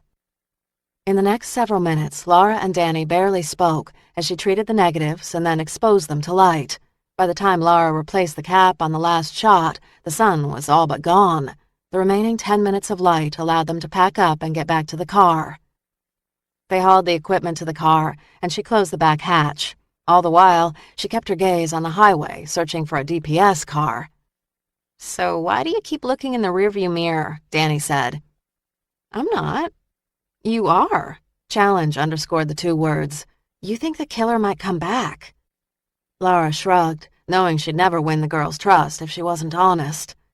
"There's a Texas Ranger who doesn't appreciate me hovering around his crime scene. He's threatened to arrest me, and I'm prepared to take all responsibility so you won't get in trouble." Dark eyes sparked with interest. "Then why did you still come here?" Lara shook her head. "I suppose I'm just a little hard-headed." "Join the club." Patsy Cline's Crazy crooned from a CD player, greeting Beck as he walked into the service bay of his grandfather's garage just after 8. The place smelled of oil and gasoline, 2 scents that reminded him of home. He'd been working all afternoon and planned to return to the office after this quick visit to check in on his grandfather, Henry, who he found under the engine of a late-model red Honda, cussing as he struggled to release a stubborn bolt. Tall, as wiry as rawhide, Henry Beck had skin leathered and lined by the sun, and a stalk of white hair still as thick as Beck's. His gray coveralls were covered in grease stains no amount of washing could erase. When Beck had been a kid, Henry had been a force larger than life. Big, bold, strong as an ox, and loyal to his grandsons, Henry could have tackled any challenge, Beck believed. In those days, hell, even 5 years ago, Henry would have loosened that bolt without breaking a sweat. Beck considered helping the old man, but understood his pride went bone deep. "Kinda late to be working." "Couldn't stand to watch another minute of television," Henry said. Henry gave the stubborn bolt one last jerk before turning away in frustration. He swept the sweat from his brow with the back of his hand. "What the hell are you doing here? Doesn't a guy like you got better things to do than visit an old man?" Beck wasn't put off by Henry's gruffness. The old man took pride that his oldest grandson was a Texas Ranger. "Just thought I'd check in." "I don't need a babysitter." The statement wasn't friendly, but didn't bite. When Beck had been on mandatory leave, he'd spent most of his time here working on the infrequent repair job that still trickled into Beck's garage, and his presence had allowed Henry to kick back and rest more. Technically, Henry was retired and working only part-time, but the old man was having trouble adjusting to the slower pace that his aging heart demanded. Now that Beck was back with the Rangers, Henry was back under cars. Despite part-time, Henry didn't appear to be faring well. He looked pale and drawn, and was sweating more than he should. "Not here to babysit." One whiff of patronizing and Henry would shut down. Just wanted an ear to chew. The old man clenched the wrench in his hands. "The boss giving you more shit?" Despite the check-up nature of the visit, Beck valued Henry's open ears, sparse but sage advice, and discretion. "Penn and I both put the work before the personal. It's that murdered woman case. The case is chewing on me. Girl strangled, the paper said." Henry, for as long as Beck could remember, had read the paper from cover to cover every day. Beck sat on a stool by the workbench, hitched the heel of his boot on a rung, and removed his hat. "There might be a second victim, but we haven't made a solid connection yet." Henry set his wrench on the bench. Instinctively, he understood Beck had more to say, so he waited. Beck's hat dangled from his forefinger as he toyed with a concha on his leather hatband. "Got a woman who survived a brutal attack a while back. I think it's the same killer. She says she doesn't remember her attacker." Henry wiped grease from his hands with an old rag. "And you don't believe her?" Says she wants to, but can't. Can't or won't. I think whatever's locked in her head is so bad she just can't bring herself to retrieve it. They got fancy doctors to help with that. She says she's seen 'em all. Nobody helped. Challenge glistened from gray eyes. Since when do you take no for an answer? Beck smiled. Since never. Chapter 10. Friday, May 24th, 10 a.m. Most women relaxed when they walked into a beauty salon. It was their time to sit back and enjoy, but for reasons Lara could not explain, the shop set her nerves on edge.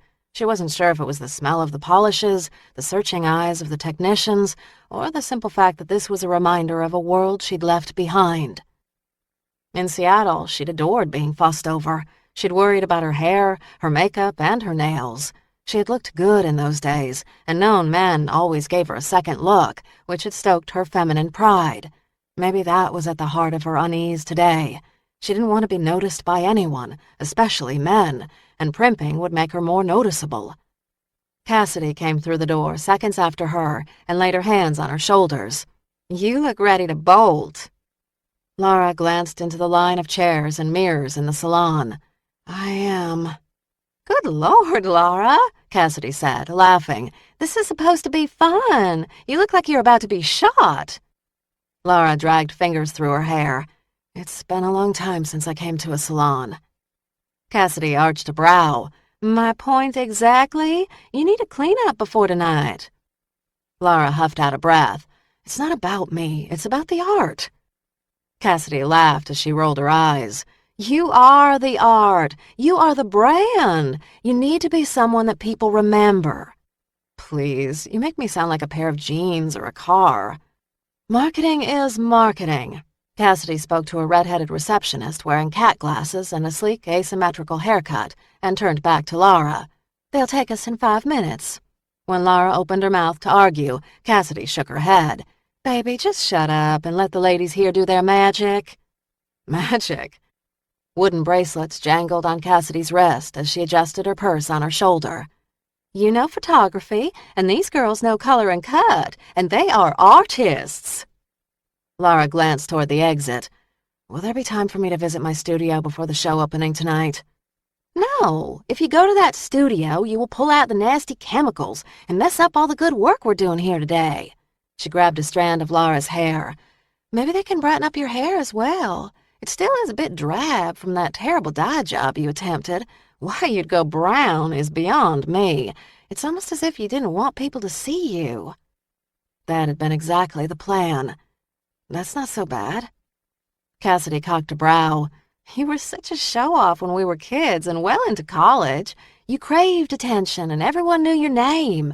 I get so sick of people asking me, when is Lara coming home? Or, too bad Lara had to leave again. Everyone noticed when you were in town. That's not true. The light in Cassidy's eyes never dimmed. Of course it was. The house came alive when you arrived for your summer visit. I thought by now you'd be a fashion superstar, but then you dropped off the face of the earth. I started traveling and taking pictures, which was true. Cassidy caught the attention of her stylist and smiled. I've never understood why. What changed? And do not tell me nothing. The truth danced on the tip of her tongue, but she couldn't find the right words. We're here now. My show is about to open. Does it matter? Cassidy softened her voice. Yeah, it matters. I always thought something pretty drastic must have happened to you. Lara glanced around at the receptionist, who was trying to get their attention. It doesn't matter anymore. Cassidy frowned. It does if it's still driving your life. It's not. It is not. The conviction behind the words almost convinced Lara that she was just fine. Cassidy hesitated. Was it about your mom dying? I know when my mom died, I didn't feel like myself for a long time. That was a little different. You were 12 when your mom died. To the shock of everyone, Cassidy's mom had committed suicide. And I've long forgiven my mother for the demons that drove her to uproot us almost yearly. Before Mom died, I used to be so jealous of you and all the cool places you lived. San Francisco, New York, Chicago. And then I was jealous because I couldn't get out of Austin and away from the sadness. Lara glanced at her chipped nails. San Francisco was a one-room efficiency that always smelled of garbage. The Chicago place was on the south side, full of warring gangs. And New York, I think, was a motel room. If anyone should be jealous, it was me who was envious of you and your mother. The light in Cassidy's gaze dimmed for a moment. Your mother left you for summers. My mother shot herself in the head and left me forever. For a moment, neither woman spoke before Lara broke the silence. How did this get so serious? Cassidy arched a brow. Memory lane is not the smooth ride, is it? Lara shrugged. The past is a done deal. It's over. Time to move on. Cassidy leaned in closer and lowered her voice. How can you move on when you're not at peace with the past? Unease nibbled at the back of her neck. What makes you think I'm not? Cassidy dug her BlackBerry out of her purse. I know you. I know when you're happy and when you're not. A dozen summers burned your moods into my brain. What's eating you? Lara swallowed. Maybe I'm just nervous about the opening. Maybe once I get that behind me, I'll be my old charming self. Cassidy looked as if she wanted to say more, but instead said, After our morning of beauty, we have got an appointment at a dress shop and then a makeup artist. A groan rumbled in Lara's throat. Cassidy, does it have to be this involved? Baby, your ass is mine until after the event. James Beck had never been to an art opening. Truth be told, he didn't have much use for art. He appreciated the talent it took to create a painting, but art was about as interesting to him as watching paint dry. The 101 Gallery was a good-sized piece of property in Austin. 3 stories, the building had been around for 60 years, but it hadn't always been a gallery. There'd been a time when it was a dress shop, and before that, a butcher shop. Henry said when he was a kid, he and his dad had shopped here for steaks.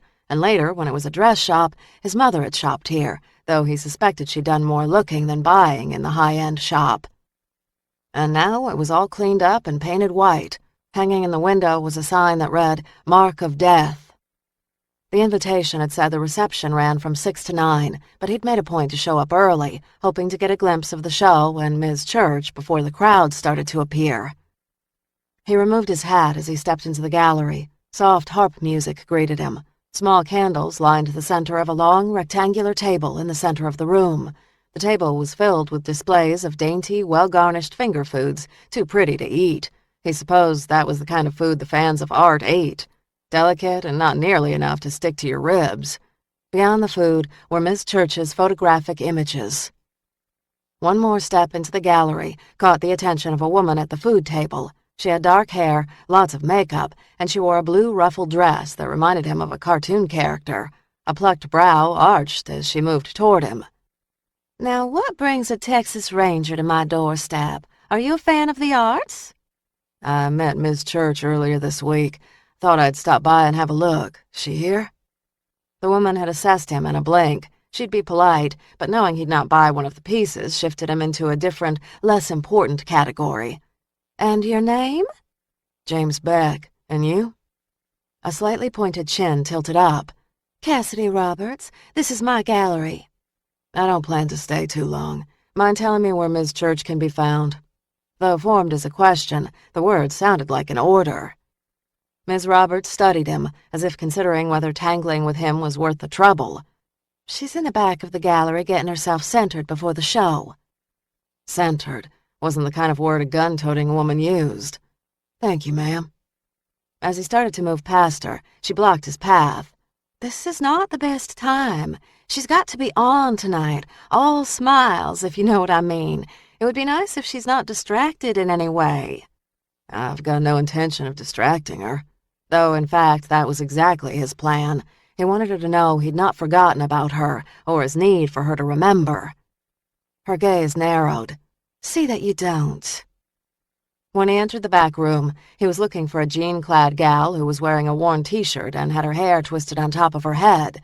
Instead, he found a woman who could have stepped off a fashion magazine page. Lara's hair, restored to natural blonde, was down, gently curled, and skimming the middle of her back. She wore heels that added several inches to her height and a sleek black dress that hugged her curves, which had been almost hidden days earlier with loose jeans and a boxy t-shirt.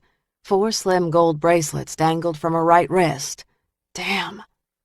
Ms. Church. She turned, and immediately her quizzical look became suspicious. Ranger Beck, what brings you here? His gaze held hers. Thought I'd come by and have a look. She arched a brow. Why? You interest me. He moved close to her, knowing his height would invade the space around her. He'd half expected her to take a step back, but she held her ground in her high heels. I'm fairly unexciting. I'd never say that.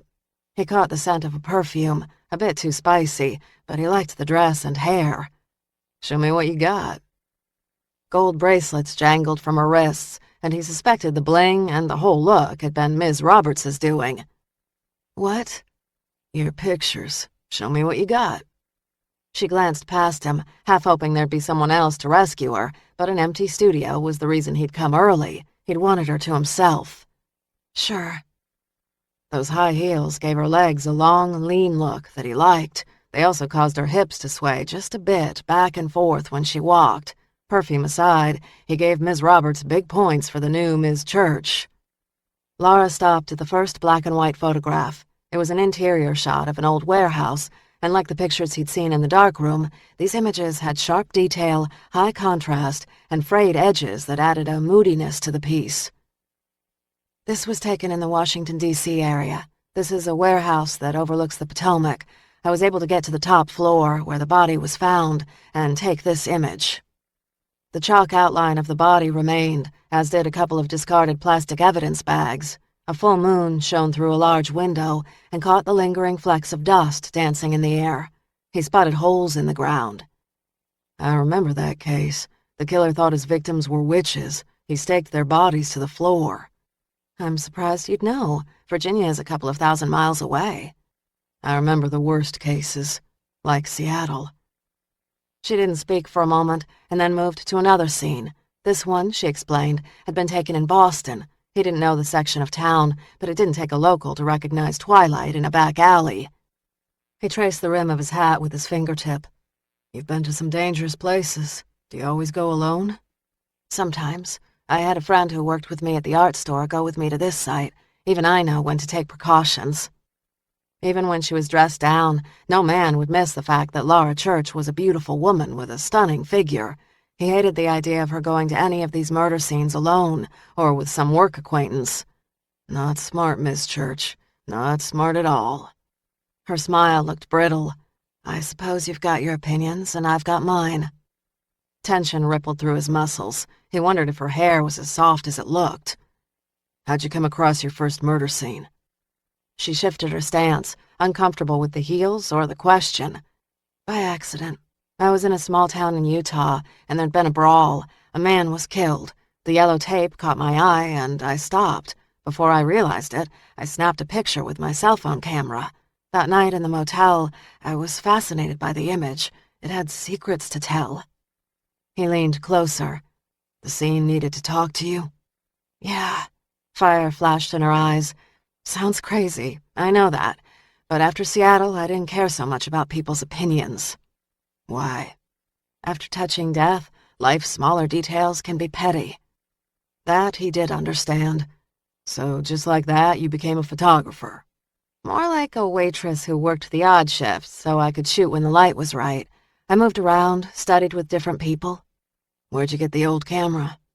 An auction in Chicago. I didn't know what to do with it and had to travel to a photo shop in Pennsylvania to get a photographer to show me how it worked. And now you have a show, and you're teaching. That's right. He leaned into a photo taken on a sandy bank by a river. Want to know what I think? Her gaze trailed his. I suspect you'll tell me either way. I think your memories are stowed away in a dark, shadowy corner of your mind. She shook her head. You think too much. That's what I'm paid to do, ma'am. He leaned in, nudging her personal space. Do you remember the coin in your hand? Her face paled, and without realizing, she curled the fingers of her right hand into a fist. I don't remember it. Raines told me about it. A penny. He studied her gaze, searching for hints of a lie. He was good at reading body language, and all he was reading off her now was fear and nerves. "What are you afraid of?" A delicate chin lifted. "I'm not afraid." "You are." Seeing her fear fueled his protective instincts. She gestured toward the wall of photos. "The show. It has my nerves on end. I'm not used to so much attention." "This is your first time out of hiding since Seattle?" "Yes." Sorrow lurked behind the word, but she smiled as if forcibly embracing joy. "But it had to happen. I can't live a gypsy's life forever." "Have you ever considered going public about what happened in Seattle?" She stiffened, and in a half-second he glimpsed fear in her eyes. "No." "If the killer is out there, he can find you." "I don't need to paint a bullseye on my head." "Lara!" Cassidy called to Ms. Church from across the room. She had 2 folks in tow. One was a spindly woman who wore all black and had a short, dark bob, and the other was a short man with tight jeans and a crisp white shirt. "I have 2 people out a door for you to meet." Beck straightened, frustration clawing at him. Given more time, he thought he might have reached her. Now, Ms. Roberts would sweep her away into the glitter of the evening. Lara's smile was bright, but he imagined her visibly bracing. "If you will excuse me, Ranger Beck." "Looks like you're headed to a firing squad." Her smile softened. "Close. Art critics." He didn't need more time with her, but he wanted it. He had no business wanting her. The case always took priority. He was a Texas Ranger, but for the first time, he almost resented the Silver Star's weight. "Been a pleasure, Miss Church."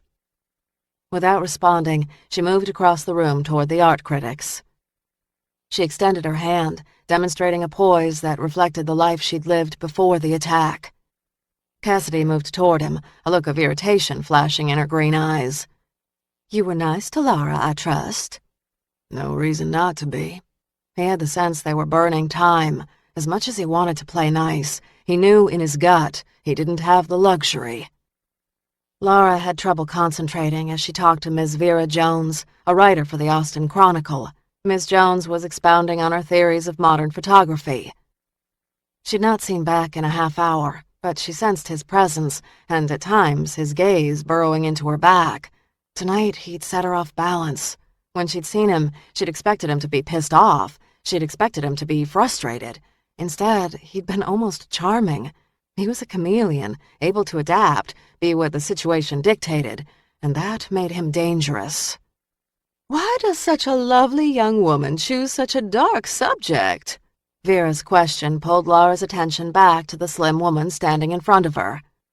"Darkness brings conflict, and conflict is interesting." She swirled the untouched glass of wine in her hand. "Frankly, you look like the flowers and butterflies kind of photographer." Lara raised her wineglass to her lips and pretended to drink. "I get that a lot." Vera leaned in closer to Lara, as if they were co-conspirators. "What drives your work? This attraction to death doesn't come from a place of butterflies and puppies." Anxiety clutched Lara's stomach. "No." Vera's eyes narrowed.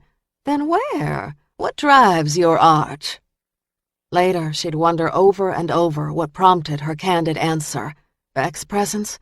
Guilt? Need? Anger? She'd never peg what prompted her to say, "I was attacked 7 years ago. I survived, but it left its mark."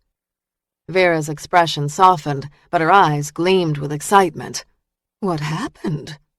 "I was nearly strangled to death. Several women before me were killed by this man, but I survived." She'd never spoken the words out loud, and there was a freedom that came with the truth. "Here in Austin?" "No, Seattle, 7 years ago." Vera's eyes gleamed. "I remember reading about the case. What did they call him? Ah, the Seattle Strangler." She nodded, her body now numb. "Yes." "That case got national attention." "It did." "I never heard your name mentioned." "I was the 7th victim, the one that survived. The police never released my name." Vera sipped her wine, and Lara could almost hear gears turning in her brain. "There was a woman strangled in Austin recently." Her throat tightened. "I know." Vera's attention was finally honed. "That's got to make you uncomfortable." "It makes me very sad." Vera glanced around the room. I would think death scenes wouldn't interest you. She swirled her wineglass, staring at the golden depths. There are gaps I don't remember. I keep thinking I'll remember with each photograph. Vera released a breath she'd been holding. Remarkable. Fascinating. She didn't feel remarkable or fascinating, only vulnerable and afraid, and sorry she'd been so candid. Vera laid a hand on Lara's chilled hand. I'd like to talk to you more about this. Perhaps another time. Before Vera formed a new question, Cassidy came up beside her and hooked her arm around Lara. Vera, do you not love Lara? The slim woman's smile was calculating. She's charming, and her work is as excellent as she is fascinating. Violent death is not easy. Cassidy, sensing Lara's stress, said, Miss Jones, let's get a fresh glass of wine and have another pass around the gallery. There's a picture that I must show you. Lara eased a sigh from her lungs as the two walked away. In the moments she'd been talking to Miss Jones, the gallery had filled with several dozen people enjoying the wine and food as much as the art. She wished she could just get outside for a moment and get fresh air. You look like you could use this. The sound, a familiar and friendly voice, made her smile. Jonathan Matthews grinned down at her as she exchanged her warm wine for a cool, fresh glass. My hero. I do try. His smile deepened the lines around his eyes. As much as she craved a cool liquid sliding down her throat, she didn't take a drink. So, how is the show going? Jonathan said. Well, really well, I think. Everyone is definitely talking about the photographs. I knew you'd be a success. Did you? I could use an extra compliment or two right now. You? Oh, come on. You are the bravest person I know. She smiled. Feet of clay, my friend. Feet of clay. But you're the only person I dare admit that to. His gaze softened. I'm glad you feel like you can talk to me. I have your back. I know. And thanks. Cassidy cut through the crowd, her smile bright and eager. She nudged Lara gently with her elbow. You are a hit, my girl. I've heard whispers of sales. Heat rose in Lara's face. I wasn't sure how well my work would be taken. Taken tremendously well? Cassidy glanced at Jonathan. Jonathan, I don't think I've seen you in several years. Jonathan smiled. I've been busy. You've been busy. That's nice of you to support her. A chill iced the words. Cassidy and Jonathan had never been friends, for reasons Lara could not explain. Jonathan winked at Lara. She's the best. And now I must steal her away from you, Cassidy said. Lara tossed a fleeting glance to Jonathan, who smiled back and allowed Cassidy to introduce her to more people. Lara let their conversation trickle over her head as she scanned the room, not so much looking at the crowds, but looking for James Beck. For reasons she couldn't explain, she wanted to talk to him again, tell him what she told Vera. When she didn't spot his huge frame standing above the crowds, disappointment nagged her. Odd. Yesterday she couldn't wait to get rid of the guy. Beck's warnings and his concerns replayed in her head. Anxiety churned in her belly before she made a conscious effort to still the chaos. Good or bad, Vera would write up her interview with Lara, and the residents of Austin would know about her past. Raines had intentionally arrived late to the gallery opening because he'd wanted to blend into the crowd and see Lara in action without being noticed. As he glanced toward the gallery's large picture window, he spotted the petite blonde staring into the gallery's display window. He recognized the girl instantly from the diner, Danny. Most would have hustled right past the kid, but he couldn't. Her fear and anxiety blinked bright like the gallery's neon sign. You heading inside? Shocked that someone had spoken to her, she hesitated. I know you from the diner, Mr. Pancakes. My friends call me Mike Raines, but for you, kid, I'd answer to Mr. Pancakes. A smile teased tense lips. Raines suits you better. And you're Danny, right? Good memory. I do try. He glanced through the window at the nicely dressed people milling around the framed photographs. So, are you going inside? I'm considering it. Her black shirt and jeans made her blonde hair and pale skin look almost translucent. What's to consider? It looks like a great party. Her chin lifted a fraction, as she did her best to look disinterested, when he would have guessed she was actually the opposite. It looks a little stuffy. For whatever reason, he liked the girl. She'd been friendly to him from the moment she'd poured him fresh coffee. She was in her late teens at most, and her attempt to look so self-assured made him wonder what had toughened her veneer. "I'm about to head inside. Why don't you come with me?" She arched a brow. Are you hitting on me? His laugh was genuine and clear. "You're young enough to be my kid." She folded slim arms over her chest, her eyebrow arched. And your point is? He shook his head, genuinely amused. "Kid," he said, adding emphasis to the word. "I want to look at some art and have a beer. Underage kids are not on the menu."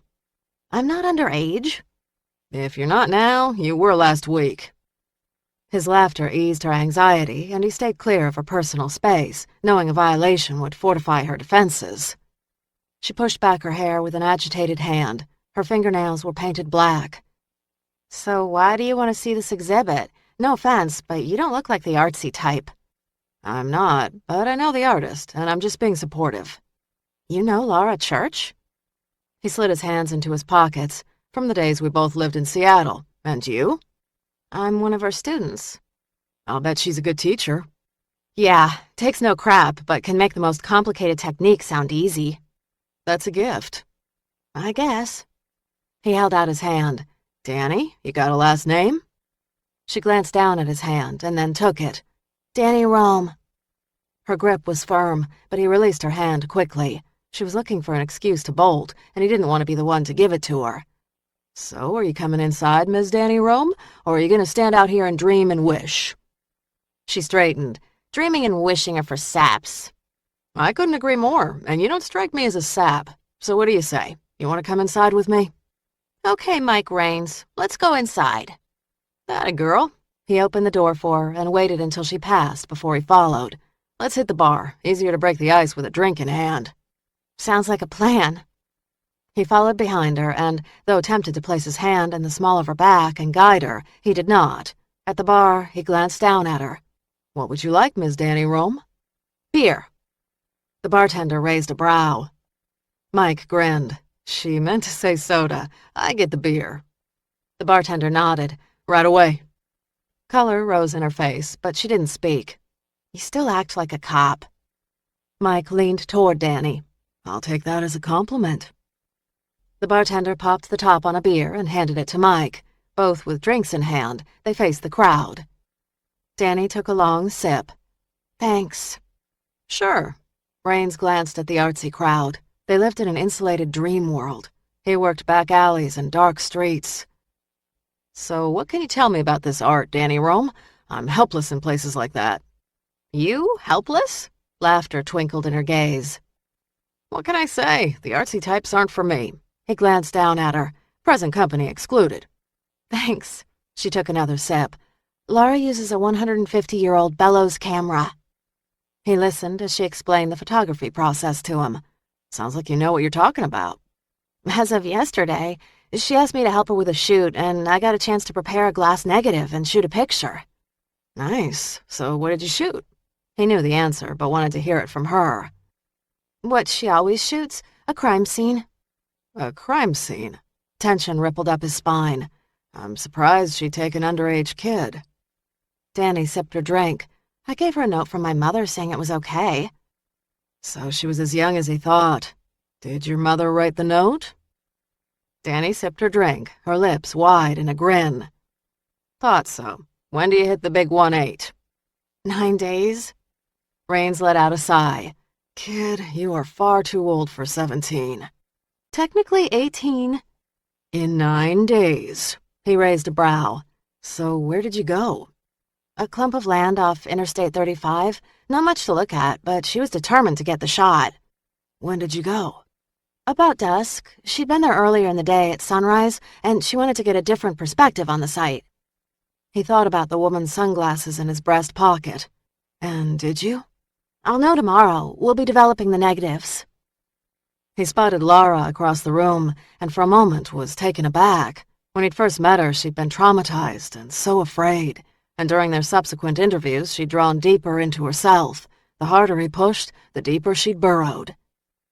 However, this Lara wasn't like the woman he'd interviewed countless times. This Lara was hot. Her blonde hair draped over her shoulders, and her black dress hugged her curves in all the right places. Her smile was radiant, and her gaze sharp. "So, do you know who died at that spot?" Mike said. Some woman was strangled there. Apparently she was pretty decomposed when a utility worker found her body. "You two should be careful," Mike said. "Killers have been known to return to the crime scene." She cocked a brow. "So that line you gave me about being a cop was true?" "You don't believe me?" "I don't know you. You could have been feeding me a line." He winked. Smart girl. He sipped his beer. "Yeah, I was a cop. Best 20 years of my life." Was? Regret always mingled with these words. Gave it up about 6 years ago. Time to expand my horizons. And the new horizon is? I own a security firm. We aren't huge, but we get by and do well enough. So, do you follow or find people? She tapped a finger against her glass. He sensed the deep curiosity behind her questions. She wasn't just making small talk, but was intrigued. "So, Danny Rome, do you need me to follow or find someone?" She offered a whatever shrug. "Just making conversation." "I hear interest. There a boss, neighbor, or boyfriend out there giving you a hard time?" "No," she said quickly. "No one." His cop radar said differently, but he let it pass. Not only did he like her, but she was close to Lara, and that connection might prove beneficial. "Danny Rome, let's have a look around this place." She stopped tapping her glass. "Sounds like a plan."